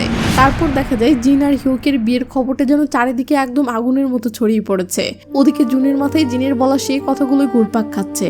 জিনের জন্যই নাকি সে আজ এত বড় একটা লাইফ পেয়েছে, এত সম্পত্তির মালিক হতে পেরেছে। এসব ভাবতে ভাবতে জুন হুট করে একটা চূড়ান্ত সিদ্ধান্ত নিয়ে ফেলে। সে এখন আর তার দাদার দেওয়া এই বিশাল অট্টালিকায় এক মুহূর্তেও থাকবে না। সিন পরের দিন এয়ারপোর্টে আসলে দেখি সেখানে লিনা আর জুন একসাথে দাঁড়িয়ে আছে। লিনা তার সব সম্পত্তি বিক্রি করে চিরতরে বিদেশে পাড়ি জমাচ্ছে। যাওয়ার আগে সে জুনকে বলে যায়, জিনের জীবন থেকে তুমি চিরতরে দূরে সরে যাও। আমি চাই তুমি এবার একটা সাধারণ মানুষের মতো নিজের জীবনে শান্তিতে বাঁচো। জুন লিনার কথাগুলো শুনে ঠোঁটের কোণে হালকা একটা হাসি ফুটিয়ে তোলে ও বলে, ঠিক আছে, আমি কথা দিচ্ছি, তেমনটাই করব। এরপর লিনা হাসি মুখে সেখান থেকে বিদায় নেয়। সিন কাট হয়ে এবার আমরা হিউকের বাড়িতে আসি। জিন বেশ কৌতূহল নিয়ে পুরো বাড়ি ঘুরে দেখার সময় হুট করে থার্ড ফ্লোরের দরজায় একটা বড়সড় তালা দেখতে পাই। সে ম্যানেজারকে তালাটা খুলতে বললে ম্যানেজার কড়া গলায় জানিয়ে দেয় মিস্টার হিউকের কড়া নির্দেশ, থার্ড ফ্লোরে কারো প্রবেশ একবারে নিষেধ। জিন একটু বাঁকা হেসে বলে, আমি তো আর সাধারণ কেউ না। কিন্তু ম্যানেজার সোজা হিউকের পারমিশন নিতে বললে জিন পরিস্থিতি সামলে দিতে বলে, আরে বাদ দেন তো, আমি তো জাস্ট এমনিতেই মজা করছিলাম। এই বলে সে ওখান থেকে কেটে পড়ে। সিন রাতের শিফট হলে দেখি জিন আর হিউক একসাথে বসে ডিনার করতেছে। হিউক বেশ আয়েশ করে জিজ্ঞেস করে, সব পেয়ে কেমন লাগছে? জিন একটা মিষ্টি হাসি দিয়ে উত্তর দেয়, ভালোই তো লাগছে, আর এ সবই তো সম্ভব হয়েছে তোমার জন্য। ঠিক তখনই জিন সুযোগ বুঝে হিউককে বলে, আচ্ছা হিউক, আমি কি ওই থার্ড ফ্লোরে যেতে পারি? মানে আমার স্ক্রিপ্ট রিডিং এর জন্য ওখানে নিরিবিলি হতো আর কি। কথাটা শুনেই হিউকের চেহারায় কেমন যেন একটা গম্ভীর ভাব চলে আসে। সে হেসেই কথাটা ঘুরিয়ে দিয়ে বলে, সবকিছু বাদ দিয়ে ওই থার্ড ফ্লোরটাই তোমার চোখে পড়লো? দেখো, থার্ড ফ্লোর তোমার জন্য কোনো ম্যাজিকের মতো কাজ করবে না। তার চেয়ে বরং চলো আমরা দুজন একসাথে স্ক্রিপ্ট প্র্যাকটিস করি। জিন সাথে সাথেই বুঝতে পারে হিউক আসলে তাকে ইনডাইরেক্টলি না করে দিল। তাই সে আর কথা না বাড়িয়ে চুপচাপ হিউকের সাথে স্ক্রিপ্ট প্র্যাকটিস করতে শুরু করে। কিন্তু এখানে কথায় কথায় হিউক হঠাৎ এমন একটা বোমা ফাটাই যা শোনার জন্য জিন মোটেও প্রস্তুত ছিল না। হিউক বলে, আমি তো তোমাকে এখনো আমার এক্স ওয়াইফের ব্যাপারে কিছুই বলিনি, তাই না? আমি কেন তাকে ডিভোর্স দিয়েছি, কেন সে আমার জীবন থেকে চলে গেল। হোয়াট? তার মানে এই হিউকের আগে একটা বউ ছিল? হিউক বলতে থাকে, আমার আগের বউ আমাকে সারাক্ষণ হুমকি দিত। সে বলতো সুযোগ পেলে নাকি সে আমাকে মেরে ফেলবে। এই ভয়ে আমি তাকে ডিভোর্স দিয়ে দিয়েছি। হিউক যে বিবাহিত ছিল এই চরম সত্যিটা হঠাৎ জানতে পেরে জিনের ফেসটা একদম ফ্যাকাশে হয়ে যায়। হিউক জিনের অবস্থা দেখে বলে, তুমি কি ঠিক আছো? আমার মনে হয় এখন এসব কথা বলা উচিত হয়নি। জিন পরিস্থিতির চাপে পড়ে কোনো মতে নিজেকে সামলে নিয়ে জোর করে একটা নকল হাসি দেয় ও বলে, না না, আমি ঠিক আছি। কিন্তু জিনের মনের ভিতর তখন ঝড় বয়ে যাচ্ছে। সে হয়তো মনে মনে এটাই ভাবছে যে টাকার লোভে সে নিজের হাতেই নিজের জীবনের খাল কেটে কুমির ডেকে এনেছে। পরের দিন সকালে আমরা জিনকে দেখি মেয়েটা পিরিয়ড পেইনের জন্য বেশ কষ্ট পাচ্ছে। বেচারি ওষুধ খেয়ে ড্রয়ারগুলোতে হন্য হয়ে প্যাড খুঁজছে, কিন্তু ড্রয়ারের এ মাথা ও মাথা সব তছনছ করেও সে কোথাও কিচ্ছু খুঁজে পায় না। তো জিন তখন নিরুপায় হয়ে ফ্রেশ হতে শাওয়ার নিতে ভেতরে যায়, কিন্তু শাওয়ার নিয়ে বের হতেই অবাক, সেখানে একদম ভর্তি করে অনেকগুলো প্যাড রাখা। ব্যাস, জিনের তো মুহূর্তেই থমরে যাওয়ার অবস্থা, কারণ পিরিয়ডের এই ব্যক্তিগত যন্ত্রণার কথা তো সে কাউকেই বলেনি। তাহলে এসব আসলো কোত্থেকে? জিনের বুঝতে আর বাকি থাকে না যে সে আসলে প্রতিটা সেকেন্ডে হিউকের কড়া নজরদারিতে আছে। হিউক জাস্ট তাকে হাতের মুঠোয় ক্যামেরা বন্দি করে রেখেছে। একটু পরেই হিউক এসে খুব দরদ দেখিয়ে জিজ্ঞেস করে, কি ব্যাপার, তোমাকে এত টায়ার্ড লাগছে কেন? শরীর খারাপ? জিন তার চরম বিরক্তি আর ভয় কোনো মতে চেপে রেখে শুধু বলে, না আমি ঠিক আছি। হিউক যেতেই জিনের চোখ খুট করে আটকে যায় দেয়ালে ঝুলে থাকে একটা বন্ধ ঘড়ির উপর। সন্দেহ দানা বাঁধতে শুরু করে। নির্ঘাত এখানেই ক্যামেরা লাগানো আছে। সার্ভেন্ট কাচুমাচু করে বলে, ম্যাম সকাল থেকে দেখছি বন্ধ, আমি এক্ষুনি ঠিক করে দিচ্ছি। কিন্তু জিনের চোখ তখন ঘড়িটাতেই আটকে আছে, আর চোখের সামনে ভেসে ওঠে ছোটবেলার সেই বিভীষিকাময় স্মৃতি। তার পাষণ্ড বাবাও ঠিক এইভাবেই ক্যামেরায় 24 ঘন্টা তার উপর নজর রাখতো, আর সেই সব জঘন্য ফুটেজ বাজারে বিক্রি করে দিত। রাতে জিনের আর ঘুম হয় না। বাবার সেই বিভৎস মৃত্যুর দুঃস্বপ্ন দেখে সে চিৎকার করে জেগে ওঠে। ভয়ে তার আত্মা শুকিয়ে যাওয়ার অবস্থা। কিছুতেই ঘুম না আসায় সে বাইরে একা বসে টেনশনে স্মোক করতে থাকে আর নিজের জীবনের এই ওলটপালট হিসেব নিকেশ নিয়ে ভাবতে থাকে। সিন কাট হয়ে এবার অন্যদিকে যায়। দেখি জুনের মা সার্ভেন্টকে দিয়ে খুব যত্ন করে একটা ঘর গোছাচ্ছে, কিন্তু কার জন্য এই আয়োজন? ঠিক তখনই সেখানে জুনের এন্ট্রি। হ্যাঁ, জুন তার দাদার সেই বিলাসবহুল রাজপ্রাসাদ ছেড়ে মায়ের কাছেই চলে এসেছে একটা স্বাভাবিক জীবন শুরু করার জন্য। ছেলেকে এতদিন পর কাছে পেয়ে মাও আবেগে তাকে শক্ত করে জড়িয়ে ধরে। সিন কাট হয়ে অন্যদিকে আসলে দেখি জিনের আশেপাশে মানুষের বিশাল এক ভিড়। সেই ভিড়ের মাঝে কিমও হেলমেট পরে লুকিয়ে আছে। সে সটকে পড়ার চেষ্টা করতেই একটা মেয়ে তাকে টেনে একেবারে জিনের সামনে নিয়ে আসে। জিনকে হঠাৎ সামনে দেখে কিম তো মহা খুশি, কিন্তু জিনের ফ্যাকাশে মুখ দেখে কিম চিন্তিত হয়ে পড়ে। কিরে, তুই ঠিক আছিস তো? জিন হতাশ কণ্ঠে বলে, জানি না রে, আজকাল ভয়ঙ্কর সব দুঃস্বপ্ন দেখি, ঠিকমতো ঘুমাতেই পারি না। এরপরে জিন কিমকে একটা গোপন দায়িত্ব দেয়। তার ফিয়ন্সে হিয়োকের ব্যাপারে খোঁজ নিতে হবে, বিশেষ করে হিয়োকের এক্স ওয়াইফের বর্তমান খোঁজ খবর আর তার সাথে ফেস টু ফেস দেখা করার ব্যবস্থা করে দিতে বলে সে। এই কথা শুনে কিম তো পুরাই অবাক হয়ে বলে, কি বলছিস? মিস্টার হিয়োকের আগেও বিয়ে হয়েছিল? তুই জেনে শুনে এমন লোককে কিভাবে বিয়ে করছিস? এদিকে আড়ালে দাঁড়িয়ে মিস্টার হিয়োক তাদের সব কথাই বেশ আয়েশ করে শুনছিল। রাতে বাসায় ফিরে হিয়োক ঘুমন্ত জিনের দিকে তাকিয়ে এক শয়তানি হাসি দেয়। বোঝাই যাচ্ছে জিনের সাথে এই ইঁদুর বেড়াল খেলাটা সে দারুণ এনজয় করছে। পরের দিন সকালে জিন সুইমিং পুলের পাশে স্ক্রিপ্ট করছে, কিন্তু আশেপাশে কাজের লোকদের দিকে তাকাতেই আমাদের চোখ তো রীতিমতো চড়ক গাছ, কারণ সেখানে সার্ভেন্ট সেজে আড়ি পাততে এসেছে খোদ সিমি। সিন কাট হয়ে জিনের রুমে আসলে দেখি জিন কানে হেডফোন দিয়ে স্ক্রিপ্ট পড়তে পড়তে চুপচাপ শুয়ে আছে। ঠিক তখনই দেখি সিমি একটা ধারালো ছুরি নিয়ে বিড়ালের মতো পা টিপে টিপে জিনের কাছে আসে। ওদিকে হিয়োকও কিন্তু জিনের রুমের দিকে আসছিল। তো সিমি যখনই হুট করে ছুরি বের করে জিনের উপর আক্রমণ করতে যাবে, ঠিক তখনই জিন চট করে তার হাতটা ধরে ফেলে। সিমি তো তখন রাগে হিতাহিত জ্ঞান হারিয়ে পাগলের মতো একের পর এক আক্রমণ করেই যাচ্ছে। হেদি তখন নিজের উপর চিৎকার করে বলতে থাকে, তোমাকে এই অবস্থায় দেখে আমার মাথা পুরো নষ্ট হয়ে গিয়েছে। তুমি এত বড় ফ্যামিলিতে বিয়ে করতে যাচ্ছ, তুমি তো এসব রাজকীয় সুখ পাওয়ার যোগ্যতাই রাখো না। সিমি আরো আক্ষেপ করে বলে যে, তোর কারণে আমার পুরো জীবনটা তছনছ হয়ে গিয়েছে, তাই তোর এই সুখ আমি কোনোভাবেই সহ্য করব না। সিমি এবার জিনের সুন্দর মুখের উপর আঘাত করতে যায় আর বলতে থাকে, তোর এই সুন্দর ফেসের জন্যই তো তুই আজকে এই পর্যন্ত আসতে পেরেছিস। আমি আজ তোর এই দেমাগির চেহারাটাই শেষ করে দিব। কিন্তু জিনে তো কম না, সে মুহূর্তের মাঝে কায়দা করে ছুরিটা ঘুরিয়ে উল্টো সিমির গালে এক বিশাল পোষ দিয়ে দেয়। ঠিক তখনই হিয়োক রুমে ঢুকে দেখে জিনের ছুরির আঘাতে সিমির গালে বড় একটা ক্ষত তৈরি হয়েছে, আর জিন সেটা দেখে পৈশাচিক আনন্দ নিয়ে হাসছে। হিয়োক আড়ালে দাঁড়িয়ে এই পুরো তামাশাটা দেখছিল আর মনে মনে বেশ মজাই পাচ্ছিল। জিন তখন পাগলের মতো অট্ট হাসি দিচ্ছে আর ওদিকে সিমি যন্ত্রণায় চিৎকার করে রুম ভাসিয়ে দিচ্ছে।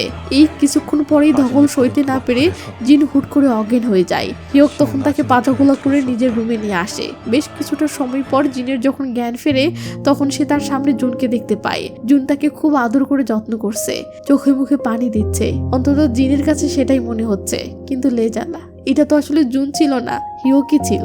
জিন জুন মনে করেই হিয়োকের কোলে মাথা রাখে আর নিজের জীবনের জমানো সব না বলা কথাগুলো আবেগের ঠালায় বলতে শুরু করে। হিয়োকও কোনো কথা না বলে তাকে আরাম করে রেস্ট নিতে বলে। এদিকে রিপোর্টার লিম এক পডকাস্টে এসে জিনের 14 গোষ্ঠী উদ্ধার করছে। তার দাবি জিন নাকি হাই স্কুল থেকে আসতো এক সাইকো। এমনকি সে এই ভয়ঙ্কর অপবাদও দেয় যে জিন নাকি নিজ হাতে তার বাবাকেও খুন করেছে। ওদিকে জিনের অবস্থা কাহিল হলেও সে দমে যাওয়ার পাত্রী না, ঠিকই শুটিং সেটে হাজির। হিয়োক ফোন করে আদিক্ষাতে দেখিয়ে রেস্ট নিতে বললে জিন বিরক্ত হয়ে জানতে চাই সিমির কি ব্যবস্থা করলে। হিয়োক এক রহস্যময় হাসি দিয়ে বলে, ওকে সেফলি একটা মেন্টাল হাসপাতালে পাঠিয়ে দিয়েছি। পরের সিনে কিম আর তার বসের আলাপে বেরিয়ে আসে হিয়োকের হারির খবর। বসে জানাই সিমিকে যে হসপিটালে পাঠানো হয়েছে সেটা খোদ হিয়োকেরই, আর হিয়োকের প্রথম স্ত্রীকেও ওখানে পাঠানোর পর সে রহস্যজনকভাবে গায়েব হয়ে যায়। এই কথা শুনে কিমের তো আত্মা শুকিয়ে যাওয়ার অবস্থা। সন্দেহ দূর করতে কিম সেই হসপিটালের সিসিটিভি ফুটেজ ঘাঁটতে শুরু করে, আর সেখানে কাকে দেখে জানেন? ঠিক সেই লোকটাকে যে কিনা একদিন মাঝ রাস্তায় কিমকে ইচ্ছে মতো ধোলা দিয়েছিল। ব্যাস, এবার জলের মতো পরিষ্কার হয়ে যায়। হিয়োক অনেক আগে থেকেই ছায়ার মতো জিনকে ফলো করত, আর সেই আসলে ভাড়াটে গুন্ডা দিয়ে কিমকে মেরে আধমরা করেছিল। তো অন্যদিকে জুন তার অতীতের সব গ্লানি ভুলে মায়ের সাথে নতুন করে জীবন সাজানোর স্বপ্ন দেখছে। বড় বাড়িতে হাঁপিয়ে ওঠাই সে মাকে নিয়ে হাসি খুশি মুড়ে শপিং এ বেরিয়ে পড়ে। দোকানে ব্যাগ কেনা নিয়ে মা ছেলের মিষ্টি খুনসুটি দেখে দোকানের কর্মীও বলে ওঠে, আপনারা জাস্ট পারফেক্ট মা ছেলের জুটি। কিন্তু শপিং শেষে বের হতেই ঘটে আরেক বিপত্তি। হঠাৎ এক রিপোর্টার এসে জুনের পথ আটকায়। জুনের মা তাকে একা রেখে সরে গেলে রিপোর্টার জুনকে এমন এক অদ্ভুত প্রশ্ন করে বসে যা সবার চোখ কপালে ওঠার জোগাড়। সে বলে, মশাই আপনার সব বই আমি পড়েছি। অদ্ভুত ব্যাপার কি জানেন, আপনি বইয়ে যা যা লিখেছেন তার হুবহু সব জিনের সাথে বাস্তবে ঘটেছে। কাহিনী কি? আপনি কি আগে থেকেই ভবিষ্যৎ দেখতে পান নাকি? রিপোর্টারের কথা শুনে জুন তো রীতিমতো ভেবাচাকা খেয়ে যায়। সে আমতা নামতা করে বলে, কি বলছেন এসব? আমি কিভাবে ভবিষ্যৎ জানবো? এসব জাস্ট কাকতালীয়। ওখান থেকে বেরিয়ে জুন কিমকে কল করে জানতে চাই সিমি কি সত্যিই জুনের উপরে অ্যাটাক করেছিল। কিম তো রেগে আগুন, ঝাড়ি দিয়ে বলে, তোর কি মনে হয় আমি মিথ্যা বলছি?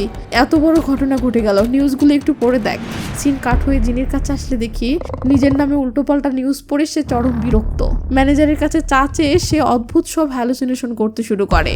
তার মনে হতে থাকে স্টাফরা তাকে নিয়ে আড়ালে নোংরা গসিপ করছে, এমনকি একটা মেয়ে ছুরি দিয়ে তাকে মারতে তেড়ে আসছে। ভয়ে পিছাতে গিয়ে ম্যানেজারের সাথে ধাক্কা খেতেই জিনের হুঁশ ফেরে। দেখেন না, এসব তার কল্পনা, সবাই স্বাভাবিকভাবেই যার যার কাজ করছে। কিন্তু আসল চমক তো এখনো বাকি। ম্যানেজারের হাতের চা খেয়ে জিন বাহিরে আসতেই এক দৃশ্য দেখে রীতিমতো পাথর হয়ে যায়। চারদিকে সব আসবাবপত্র তছনছ। সে কিছুটা এগোতেই তার চোখ ছানা বড়া, কারণ সেই রহস্যময় থার্ড ফ্লোরের তালাটাও ভাঙা। জিনের এমন বেহাল দশা দেখে ম্যানেজার ছুটে আসে। জিন অবাক হয়ে জানতে চাই ঘরের এই দশা কে করলো। ম্যানেজার তখন বোমার মতো একটা সত্যি ফাটিয়ে বলে, ম্যাম আপনি অবাক হচ্ছেন কেন? পাগলামি করে এই সবকিছু তো আপনি নিজেই ভেঙেছেন। সিন ফ্ল্যাশব্যাকে গেলেই বেরিয়ে আসে এক ভয়ঙ্কর সত্যি।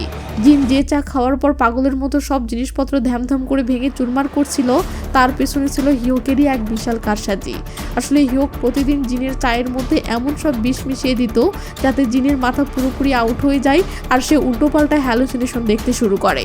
ওই ঘোরের মাঝে জিন থার্ড ফ্লোরের তালা ভেঙে ভেতরে ঢুকে পড়ে, আর সেখানে যা দেখে তাতে তার চোখ রীতিমতো ছানা পড়া। পুরো দেয়াল জুড়ে সাজানো হিয়োকের এক্স ওয়াইফের অনেকগুলো ছবি। জিন মানসিক চাপে এতটাই ঘোরের মধ্যে ছিল যে হ্যালুসিনেশনে সে ওই এক্স ওয়াইফকে নিজের চোখের সামনে জ্যান্ত দেখতে শুরু করে। সিন বর্তমানে ফিরে আসলে দেখি জিনের এই পাগলামি দেখে ম্যানেজার ভয়ে ভয়ে জিজ্ঞেস করে, ম্যাম আপনি ঠিক আছেন? হসপিটালে কল করব? জিন তখন রুদ্রমূর্তি ধারণ করে চিল্লিয়ে ওঠে, খবরদার, আমি কেন হসপিটালে যাব? জিনের ধমকে ম্যানেজারের আত্মা তো শুকিয়ে কাট। জিন তখন কড়া ওয়ার্নিং দিয়ে দেয় আজকের এই ভাঙচুরের কথা যেন কোনোভাবেই হিয়োকের কানে না যায়। এরপর রুমে ফিরে একে একে বসে সে মালপানি গিলতে শুরু করে। জিনের এই করুণ দশা দেখে একটা কথা মনে হয়, এত নাম ডাকার কারি কারি টাকা কামিয়ে লাভটা কি হলো যদি দিন শেষে নিজের জীবনেরই কোনো নিরাপত্তা না থাকে? তো যাই হোক, পরদিন শুটিং শেষে ফেরার পথে হঠাৎ কিমের সাথে জিনের দেখা। কিমকে হুট করে সেখানে দেখে জিন আকাশ থেকে পড়ে। কিরে কিম, তুই এখানে কি করছিস? কিম অবাক হয়ে বলে, আরে তুই তো কল করে আমাকে এখানে আসতে বললি। জিন তো পুরো ভেবাচাকে খেয়ে যায়। বাট আমি কখন কল করলাম? কিছু তো মনে পড়ছে না। পরিস্থিতি সিরিয়াস বুঝে কিম জিনকে আড়ালে নিয়ে যায়। এরপর সোজা বলে, জিন হিয়োক তোর সাথে বড় কোনো গেম খেলছে। নির্ঘাত তোকে এমন কিছু খাওয়াচ্ছে যাতে তুই সব ভুলে যাচ্ছিস। লেওঠালা। এরপর কিম ফাটায় আরো বড় বোমা। জানাই হিয়োকের প্রথম বউ ওই হিয়োকেরই মেন্টাল হসপিটালে ছিল, আর এখন সে রহস্যজনকভাবে পুরো গায়েব। সিমিকেও ওই একই কসাইখানায় পাঠানো হয়েছে। সবচেয়ে হাড়হিম করা তথ্যটা হলো সিমি জিনের উপর নিজের ইচ্ছায় অ্যাটাক করেনি, হিয়োকি তাকে বাধ্য করেছিল। এই কথা শুনে জিনের মাথায় যেন বাজ পড়ে। হঠাৎ তার ফ্ল্যাশব্যাকে মনে পড়ে যায় ছুরি খাওয়ার পর সিমি বলতে চেয়েছিল তোমার ফিয়ন্সে, কিন্তু রাগের মাথায় জিন তো তাকে কথাটাই শেষ করতে দেয়নি। সে যেন নিজের জীবনের সবচেয়ে বড় ভুলটা বুঝতে পেরে স্তব্ধ হয়ে যায়। তো যাই হোক, রাতের বেলা জিনের অবস্থা আরো কাহিল। পাগলের মতো রাগের মাথায় সামনের আয়নাটা ধ্যান করে ভেঙে সে একেবারে রক্তারক্তি হয়ে যায়। ঠিক তখনই হিয়োকের এন্ট্রি। সে জিনের ক্ষততে ওষুধ লাগাতে লাগাতে চরম আদিক্ষেতা দেখিয়ে বলে, নিজেকে এইভাবে কষ্ট দিচ্ছ কেন? আমি তো চাই দুনিয়ার সব চিন্তা বাদ দিয়ে তুমি জাস্ট আমার উপর পুরোপুরি ডিপেন্ডেন্ট হয়ে যাও। জিনও তখন পরিস্থিতির চাপে এক মলিন হাসি দিয়ে তাল মেলাই। আরে মশাই, আমি তো তোমার উপর অলরেডি ডিপেন্ডেন্ট। তোমার সাপোর্ট ছাড়া কি আর এমন ইন্টারন্যাশনাল মুভিতে চান্স পেতাম? সিন কাট হয়ে অন্যদিকে গেলে দেখি কিম জুনের কাছে গিয়ে জিনের এই ভয়ঙ্কর ট্র্যাপে পড়ার সব সত্যি ফাঁস করে দিচ্ছে। হিয়োক যে কত বড় ডেঞ্জারাস সাইকো সেটাও জানাই, কিন্তু জুন সে তো রীতিমতো পাথর। শক্ত গলায় বলে দেয়, জিনের ব্যাপারে আমি আর নাক গলাতে চাই না, এটা ওর পার্সোনাল ব্যাপার। জুনের এমন ভাবলেশীন কথা শুনে কিম তো রেগে ফায়ার, চিল্লিয়ে ওঠে, জেনে শুনে জিনকে এই সাইকোর হাতে ছেড়ে দিবি? কিন্তু জুন সাফ জানিয়ে দেয় জিন নিজেই হিয়োককে বেছে নিয়েছে, এখানে তাদের নাক গলানোর কোনো মানেই হয় না। ব্যাস কিম রাগে গজগজ করতে করতে সেখান থেকে চলে যায়। সিন পরের দিন আসলে আমরা দেখি জিন সোজা শুটিং স্পটে চলে এসেছে, কিন্তু স্পটে আসতেই সে জানতে পারে মুভির স্ক্রিপ্ট চেঞ্জ করা হয়েছে। নতুন স্ক্রিপ্ট অনুযায়ী তাকে একটা ব্যাট দিয়ে এক লোককে পেটাতে হবে, কিন্তু ওই ব্যাটটা দেখলেই জিনের তার বাবার কথা মনে পড়ে যাচ্ছে। তার মানসিক অবস্থা এতটাই খারাপ যে সে ওই লোকটার জায়গায় বারবার নিজের বাবাকে দেখতে থাকে। তো শুটিং শুরু হলে জিন কিছুতেই লোকটাকে মারতে পারছে না, বারবার ফেল হচ্ছে। এরপর সে ছোট্ট একটা ব্রেক নিয়ে সাইডে গিয়ে নিজেকে বোঝাই আমাকে এটা পারতেই হবে। ব্যাস ফিরে এসে সে ডিরেক্টরকে বলে আমি রেডি। এরপর শুটিং শুরু হতেই সে লোকটাকে ধ্যামাধ্যাম করে পেটাতে শুরু করে, কিন্তু হঠাৎ করেই সে লোকটার জায়গায় আবার নিজের বাবাকে দেখতে পায় আর জিনের মাথায় পুরো রক্ত উঠে যায়। সে রাগের মাথায় লোকটাকে এমন ভাবে মারে যেন মেরেই ফেলবে। ডিরেক্টর কাটকাট বলে চিল্লিয়ে গলা ফাটিয়ে ফেললেও জিন থামে না। বেচারা লোকটার তো পিটুনি খেয়ে একদম জান যায় অবস্থা। আর ঠিক তখনই জিন খেয়াল করে একটু দূরে হিওক দাঁড়িয়ে আছে, আর হিউকের মুখে সেই লেভেলের একটা শয়তানি হাসি। এরপর তো মুহূর্তের মধ্যেই চারদিকে খবর ছড়িয়ে পড়ে যে জিন নাকি শুটিং স্পটে এক লোককে পিটিয়ে প্রায় মেরেই ফেলেছে। বাসায় ফিরে জিনের তো রাগে মাথা খারাপ অবস্থা।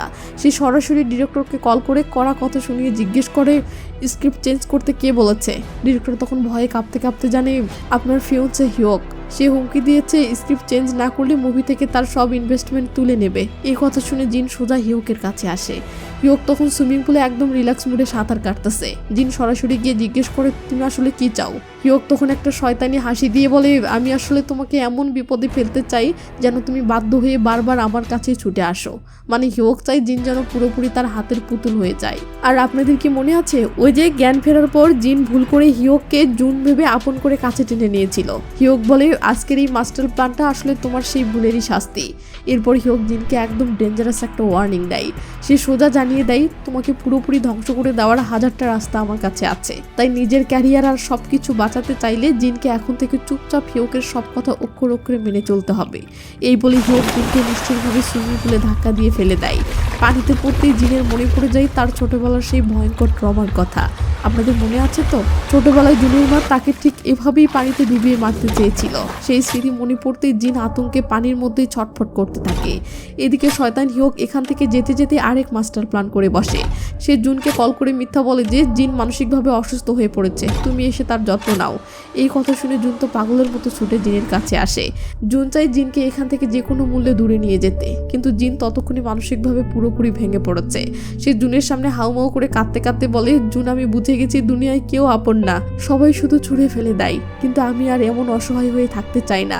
আমাকে ওই শয়তান হিউকের চেয়েও অনেক উপরে উঠতে হবে। তুমি কি আমাকে হেল্প করবে? এটা শুনে জুন তো রীতিমতো শক। সে জিনকে কড়াভাবে ওয়ার্নিং দিয়ে বলে তুমি বুঝতে পারছো না জিন, হিওক একটা আস্ত সাইকো। সে তার প্রথম বউকেই পাগল সাজিয়ে মেন্টাল হসপিটালে পাঠিয়ে সেখান থেকে গায়েব করে দিয়েছে। সে যে কোনো সময় তোমারও বড় ক্ষতি করে ফেলতে পারে। প্লিজ তুমি এখনই আমার সাথে চলো। কিন্তু কে শোনে কার কথা? জিন একেবারে নাছোড়বান্দা, জুনের কোনো কথাই সে কানে নেয় না। জিনের মাথায় এখন একটাই জেদ, যেভাবেই হোক হিউককে শেষ করতে হবে, আর তার চেয়েও অনেক বেশি পাওয়ারফুল হতে হবে। পরের সিনে আমরা দেখি জিন রুমে এসেই কিমের দেওয়া সেই গোপন ফোনটা বের করে কিমকে কল দেয়। জিনের গলা শুনে কিম বুঝে যায় বড় কোনো ঝামেলা হয়েছে। সে অস্থির হয়ে জিজ্ঞেস করতেই জিন অসহায়ভাবে বলে কিম আমি একদম ঠিক নেই, আমার এখন তোমার সাহায্য দরকার। কিম তখন ভরসা দিয়ে বলে কোনো টেনশন করো না, আমি সবসময় তোমার পাশে আছি। জিন একদম রিল্যাক্স মোডে জিজ্ঞেস করে আমার জন্য ঠিক কতটা করতে পারবে তুমি? কিমও এক সেকেন্ডে না ভেবে ডাইরেক্ট বলে দেয় আমি তোমার জন্য আমার জীবনটাও দিতে পারি। ব্যাস এরপর জিন কিমকে একটা সিক্রেট কাজ বুঝিয়ে দেয়।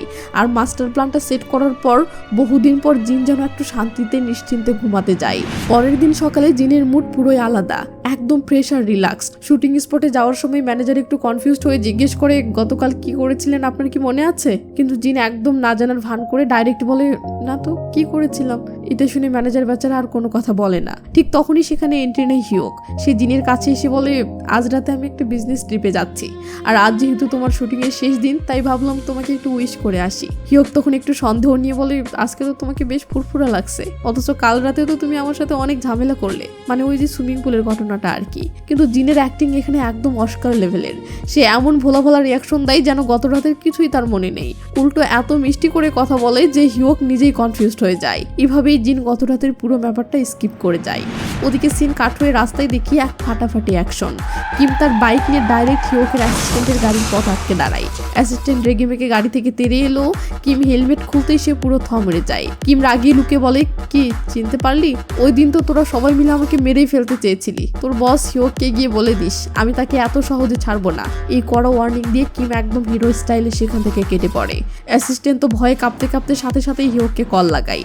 আর সবচেয়ে বড় টুইস্ট হলো হিউক তখনও জিনের সাথেই বসেছিল। সব শুনে হিউক রাগে আগুন হয়ে যায়। সে জিনের সামনে বসে ডাইরেক্ট অর্ডার দেয়, যেভাবেই হোক কিমকে এক্ষুনি মেরে ফেলো। আর এই ভয়ঙ্কর অর্ডারটা জিন একদম নিজের কানের সামনেই বসে শুনতে পায়। পরের সিনে আমরা দেখি কিম তার বসকে কনফার্ম করছে, বস ক্যামেরার সব ঠিকঠাক সেট আপ করা আছে তো? বসও ভরসা দেয়, একদম তোমার প্ল্যান মতো সব রেডি। এরপর কিম ফুটেজ চেক করতেই দেখে একদল গুন্ডা থেকে মারার জন্য তেড়ে আসছে। এই রে কাম সারছে। কিম আর 1 সেকেন্ডও দেরি না করে বাইক নিয়ে কেটে পড়ে। গুন্ডারাও নাচর বান্দা, তারাও পিছু নেয় কিমের। তবে আসল গেমটা তো এখানেই। কিম ইচ্ছা করেই তাদের ধাওয়া করার সুযোগ দিচ্ছিল। সে চালাকি করে গুন্ডাগুলোকে সোজা নিজের পাতা সেই ফাঁদে নিয়ে আসে। ওই ফাঁকা জায়গায় শুরু হয়ে যায় সেই লেভেলের ফাইট। কিন্তু কিম একা এতগুলো গুন্ডার সাথে আর কতক্ষণ পারবে? এক পর্যায়ে গুন্ডারা তাকে ধরে ইচ্ছা মতো পেটাতে শুরু করে। কিন্তু কিম মার খেলেও তার আসল প্ল্যান ভোলে না। সে কৌশলে মার খেতে খেতেই গুন্ডাগুলোকে ঠিক গোপন ক্যামেরার অ্যাঙ্গেলে নিয়ে আসে। এরপরই শুরু হয় কিমের আসল খেলা। সে কথায় কথায় গুন্ডাগুলোকে এমনভাবে উস্কে দেয় যে রাগের মাথায় ওরা ক্যামেরার সামনে নিজেদের সব বকে দেয়। তারা স্বীকার করে যে এসব হিউকের অর্ডারেই হচ্ছে। এমনকি হিউকের পাওয়ার কতদূর সেটাও ফাঁস করে দেয়। সব সত্যি ফাঁস করার পর গুন্ডারা এবার কিমকে ধরে সোজা ছাদের কিনারে নিয়ে আসে। ঠিক এই মৃত্যু মুহূর্তেও কিমের চোখে কোনো ভয় বা আফসোস নেই। তার চোখের সামনে শুধু ভেসে ওঠে জিনের সাথে কাটানো সুন্দর মুহূর্তগুলো। সে জিনকে এতটা ভালোবাসে যে তার জন্য হাসি মুখে নিজের জীবনটা উৎসর্গ করতে রাজি। ওদিকে সিন কাট হয়ে জিনের কাছে যেতেই আমাদের তো রীতিমতো কলিজা শুকিয়ে যায়। দেখি জিন পাগলের মতো একটা মেয়ের মাথায় ব্যাট দিয়ে ধুমধাম মারছে, ঠিক যেভাবে সে একসময় তার বাবাকে মেরেছিল। দৃশ্যটা দেখে গায়ে কাঁটা দিয়ে ওঠে। কিন্তু পরক্ষণেই চারপাশ থেকে যখন সবাই হাততালি দিয়ে ওঠে তখন আমরা হাত ছেড়ে বাঁচি। মানে এটা সত্যি না, এটা জাস্ট জিনের মুভির শুটিং। এরপর সিন কাট হয়ে যায় জুনের কাছে। জুন আনমনে বসে নিজের ছোটবেলার ছবি দেখতেছে। ঠিক তখনই তার ফোনে একটা আননোন ভিডিও লিংক আসে। লিংকটা ওপেন করতেই জুনের পায়ের নিচ থেকে যেন মাটি সরে যায়। ভিডিওতে দেখা যাচ্ছে গুন্ডাগুলো কিমকে কিভাবে নির্মমভাবে পেটাচ্ছে। আর সবচেয়ে ভয়ঙ্কর ব্যাপার হলো কিমকে মারার পর কোনো প্রমাণ না রাখতে শয়তানের দল তার লাশটা একটা বড় ড্রামের ভিতরে ভরে ফেলে। এমনকি কিমের মোবাইলটাও বন্ধ করে ওই লাশের সাথে ড্রামে ফেলে দেয়। সিন কাট হয়ে এবার জিনের বাসায় আসে। ভিডিওটা পেয়েই জিন পাগলের মতো কিমকে কল দেয়, কিন্তু ফোন বন্ধ। জিনের আর বুঝতে বাকি থাকে না যে হিউক সত্যি সত্যি কিমকে মেরে ফেলেছে। সে বাথরুমে ঢুকে অঝরে কাঁদতে থাকে, কারণ জিন কিমকে শুধু প্রমাণ জোগাড় করতে বলেছিল। আর বেচারা কিম নিজের জীবন দিয়েই সেই প্রমাণ এনে দিল। কি এক হৃদয় বিদারক অবস্থা। এদিকে জুন ছুটে যায় কিমের বসের কাছে। বস আফসোস করে বলে, আমি জানলে কখনোই ওকে এভাবে মরতে দিতাম না। কিম বলে গেছে সব প্রমাণ যেন আমি তোমাকে দিই। জুন ভিডিওটা প্লে করতেই দেখে শয়তানগুলো কিমকে নির্মমভাবে ছাদ থেকে ফেলে দিচ্ছে। তো এই নির্মম দৃশ্যটা দেখে জুনের চোখে পানি চলে আসে। পরের দিন সকালে জিনের ঘুম ভাঙতে এক চরম ধাক্কা। সে দেখে যে হারামি হিউক হিমকে মারলো জিন তারই সাথে একই বিছানায় শুয়ে আছে। এটা দেখে জিনের তো অস্বস্তিতে বমি আসার অবস্থা। সে সাথে সাথে উঠে বাহিরে আসে, সাথে হিউকও আসে। এবার জিন একদম সিরিয়াস গলায় হিউককে করা ওয়ার্নিং দেয়, নেক্সট টাইম আমার পারমিশন ছাড়া আমাকে টাচও করবে না। হিউক অবাক হয়ে বলে, কেন? তুমি তো আমার ওয়াইফ। জিন একটা শয়তানি হাসি দিয়ে বলে, ওয়াইফ হলে তো তোমার সবকিছু আমার হওয়ার কথা, তাই না? এই বলে সে ধ্যান করে হিউককে কিমের সেই ভিডিওটা দেখায় আর শাসিয়ে বলে, বেশি চালাকি করলে এটা কিন্তু পাবলিক করে দিব। তুমি ভেবেছো আমাকে তোমার হাতের পুতুল বানাবে? সেই স্বপ্ন ভুলে যাও। এরপর জিন হিউকের কাছে গিয়ে একটা চুমু দিয়ে পুরাই অ্যাটিটিউড দেখিয়ে সেখান থেকে চলে যায়। জিন বাহিরে আসতেই জুন কল করে। জুন রেগে মেগে বলে, তুমি কিমকে এমন বিপদে কিভাবে ঠেলে দিলে? জিন গম্ভীর হয়ে বলে, সত্যিটা সহ্য করতে পারবে তো? হিউকের বিরুদ্ধে আমার কিছু প্রমাণ দরকার ছিল, আর কিম নিজের জীবন দিয়ে সেই প্রমাণটাই আমাকে দিয়ে গেছে। এটা শুনে জুন তো রীতিমতো শকড। সে চিল্লিয়ে ওঠে, অনেক হয়েছে, তুমি লিমিট ক্রস করে ফেলেছ, এবার তোমাকে থামতেই হবে। কিন্তু জিন এখন রাগে আর জেদে অন্ধ। সে সাফ জানিয়ে দেয়, না আমি থামবো না, আর কিমের মৃত্যুর পর তো কোনোভাবেই না। এখন দুনিয়ার কেউই আমাকে থামাতে পারবে না। ব্যাস এই বলে জিন ফোনটা কেটে দেয়। জিন ফোন কাটার পর ওদিকে জুন সোজা কল লাগায় সেই রিপোর্টারকে। আপনাদের মনে আছে তো শপিং মলে যে এসেছিল? জুন ডাইরেক্ট বলে দেয়, আমি তোমাদের লাইভ শোতে ইন্টারভিউ দিতে চাই, সব অ্যারেঞ্জ করে ফেলো। এরপর সিন কাট হয়ে চলে আসে হিউকের কাছে। জুন সোজা হিউকের আস্তানে হাজির। গেটের সিকিউরিটি আটকালে হিউক দূর থেকে দেখে তাকে ভিতরে আসতে দেয়। ভিতরে ঢুকেই জুন একদম হিরো স্টাইলে হিউককে করা ওয়ার্নিং দেয়, খবরদার জিনের কোনো ক্ষতি করার কথা মাথাতেও মানবে না। কিমকে মারার ভিডিওর কপি কিন্তু আমার কাছেও আছে, 1 সেকেন্ডে সব পাবলিক করে দিতে পারি। কিন্তু হিউক কি এত সহজে ভয় পাওয়ার পাত্র? সে উল্টো একটা শয়তানি হাসি দিয়ে কিমের করুণ পরিণতির কথা মনে করিয়ে দেয়। শাসিয়ে বলে কিমের মতো মরতে না চাইলে এসব থেকে নিজেকে দূরে রাখো। কিন্তু জুনও ছেড়ে দেওয়ার পাত্র না। সে রেগে মেগে কড়া জবাবে বলে ওঠে, আমি না, বরং তুমি জিনের থেকে দূরে থাকো, আর জিনকে আমি নিজেই থামাবো। তোমার এর মধ্যে নাক গলানোর কোনো দরকার নেই। ব্যাস এই বলে জুন পুরো হিরোর মতো অ্যাটিটিউড নিয়ে সেখান থেকে বেরিয়ে যায়। সিন কাট হয়ে দেখি জিনের সেই ইন্টারন্যাশনাল মুভিটা অবশেষে রিলিজ হয়েছে। আর ভাইরে ভাই, রিলিজ হতেই মুভিটা একেবারে সুপারহিট। জিনের ফাটাফাটি অ্যাক্টিং দেখে চারদিকে শুধু প্রশংসা আর প্রশংসা। এমনকি এই মুভির জন্য সে সেরা অভিনেত্রীর নমিনেশনও পেয়ে যায়। অ্যাওয়ার্ড অনুষ্ঠানে যাওয়ার জন্য জিন মহা উৎসাহে রেডি হচ্ছে। এতদিন পর নিজের স্বপ্ন পূরণের খুশিতে সে একদম ডগবগ। ঠিক তখনই জুনের কল আসে, কিন্তু জিন বিরক্ত হয়ে কলটা রিসিভ না করে দুম করে কেটে দেয়। ওদিকে জুনের অবস্থাও খুব খারাপ। এক বুক কষ্ট নিয়ে সে তার সব স্মৃতির ছবি ডাস্টবিনে ফেলে দিচ্ছে। কাজের বুয়া ময়লার ব্যাগটা নিতে এলেও জুন তাকে থামিয়ে দিয়ে গভীর স্বরে বলে, থাক, এটা আমি নিজেই ফেলে দিয়ে আসবো। এরপর দেখি জিন একদম রাজকীয় সাজে অ্যাওয়ার্ড অনুষ্ঠানে হাজির হয়। রেড কার্পেটে তার এন্ট্রিটা ছিল জাস্ট দেখার মতো। চারপাশের মানুষের উন্মাদনা আর চিয়ারিং দেখে জিনের খুশি যেন আর ধরে না। আর ড্রামার একদম শুরুতে আমরা ঠিক এই সিনটাই দেখেছিলাম, যেখানে জিন দুটো মৃত্যুর কথা বলেছিল, যার একটা ছিল তার বাবার আর অন্যটা বেচারা কিমের। তো যাই হোক, মূল অনুষ্ঠান শুরু হতেই সবাইকে পিছনে ফেলে সেরা অভিনেত্রীর পুরস্কারটা জিতে নেয় আমাদের জিন। সাবাস। জিনের তো তখন খুশিতে আত্মহারা অবস্থা। স্টেজে উঠে অ্যাওয়ার্ড হাতে নিয়ে জিন শুরু করে এক দারুণ ইমোশনাল স্পিচ। সে বলে, আমার এই সাফল্যের সবচেয়ে বড় কারণ আমার মা। আজ তিনি বেঁচে থাকলে সবচেয়ে বেশি খুশি হতেন। জিনের এই আবেগমাখা কথাবার্তা শুনে সেখানে উপস্থিত সবার চোখেই পানি চলে আসে। কিন্তু আসল টুইস্ট তো অপেক্ষা করছিল অন্যদিকে। সিন কাট হয়ে চলে আসে জুনের কাছে। জিনের অ্যাওয়ার্ড অনুষ্ঠানের ঠিক একই সময়ে চলছিল জুনের সেই লাইভ শো। আর ভাইরে ভাই, লাইভে এসেই জুন একদম প্রমাণ সহ জিনের সমস্ত কালো সিক্রেট পাবলিকের সামনে ফাঁস করে দেয়। তবে এসব বলতে গিয়ে জুন নিজেও অঝরে কাঁদতে থাকে, কারণ সে কখনোই জিনকে এভাবে ধ্বংস করতে চায়নি। কিন্তু অন্ধ হয়ে যাওয়া এই জিনকে থামানোর এছাড়া যে আর কোনো উপায় খোলা ছিল না তার কাছে। কি মারাত্মক একটা টুইস্ট, তাই না? একদিকে চরম সাকসেস আর অন্যদিকে ধ্বংস। জুনের এই লাইভ ইন্টারভিউটা যখন ভাইরাল হয়ে যায় তখন সবার মাথায় হাত। ধীরে ধীরে অ্যাওয়ার্ড অনুষ্ঠানে থাকা সবার ফোনে নোটিফিকেশন চলে আসে। সবাই ভিডিওটা দেখে তো পুরো থ মেরে যায়। ফলে জিনের ইমোশনাল স্পিচ শেষ হওয়ার পরও একটা মানুষও হাততালি দেয় না। উল্টো সবাই তার দিকে এমনভাবে তাকিয়ে ফিসফিস শুরু করে যে জিন নিজেই শকড হয়ে যায়। সে বুঝতেই পারছে না হচ্ছেটা কি। পুরো হতভম্ব অবস্থায় জিন স্টেজ থেকে নিচে নামতেই দেখতে পায় সেই ভয়ঙ্কর দৃশ্য। জুন লাইভ সাক্ষাৎকারে রীতিমতো বোমা ফাটিয়ে দিয়েছে। জিনের সব কুকর্ম সে দুনিয়ার সামনে ফাঁস করে দিয়েছে।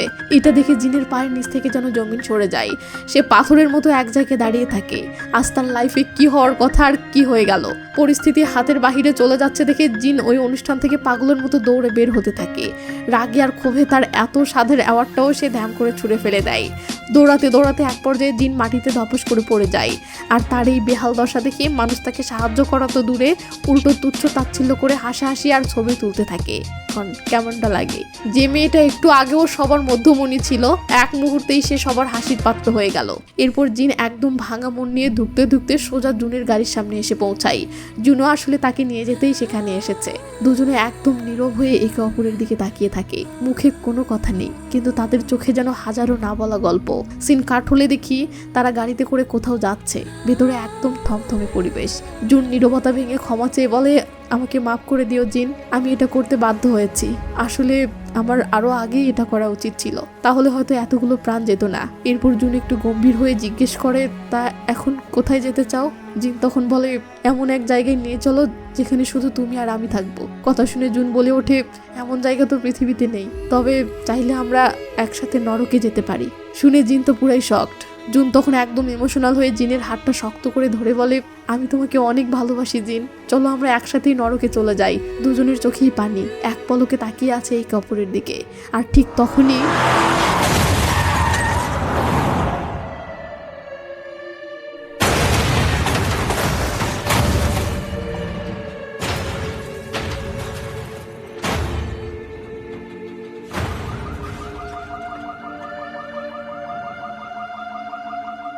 তো মুহূর্তের মধ্যে ঘটে যায় এক ভয়ঙ্কর অ্যাক্সিডেন্ট। গাড়িটা ধ্যাম করে সোজা এক বিশাল খাদে গিয়ে পড়ে যায়। সিন কাট হয়ে চলে আসে ব্রেকিং নিউজে। টিভিতে ঘোষণা করা হচ্ছে রাইটার জুন মারা গেছে আর জিন এখনো নিখোঁজ। কি জুন শেষ পর্যন্ত মারাই গেল। ওদিকে জুনের মা একটা চিঠি খুঁজে পায়। জুন তাকে বড় করার জন্য ধন্যবাদ দিলেও সেখানে একটা বড়সড় বোমা ফাটিয়েছে। সে লিখেছে সে তার মাকে ভীষণ ঘৃণা করে, কারণ মায়ের জন্য আজ তার জীবনটা নরক হয়ে গেছে। জুন আক্ষেপ করে লিখেছে মা কেন তাকে এই পৃথিবীতে আনলো, এমনকি সে তার মায়ের সাথে কাটানো সব স্মৃতি চিরতরে মুছে ফেলেছে। লেজালা এসব পড়ে জুনের মা তো পুরো থ মেরে যায়। সে পাগলের মতো ছুটে গিয়ে ছবির অ্যালবাম খোলে, কিন্তু এ কি, সেখানে তো জুনের কোনো ছবিই নেই, কারণ জুন তো আগেই সব ডাস্টবিনে ফেলে দিয়েছিল। এই অবস্থা দেখে জুনের মা অঝরে কাঁদতে থাকে, আর হাউ হাউ করে কাঁদতে কাঁদতে যখন সিঁড়ি দিয়ে নিচে নামতে যায়, এই গেল।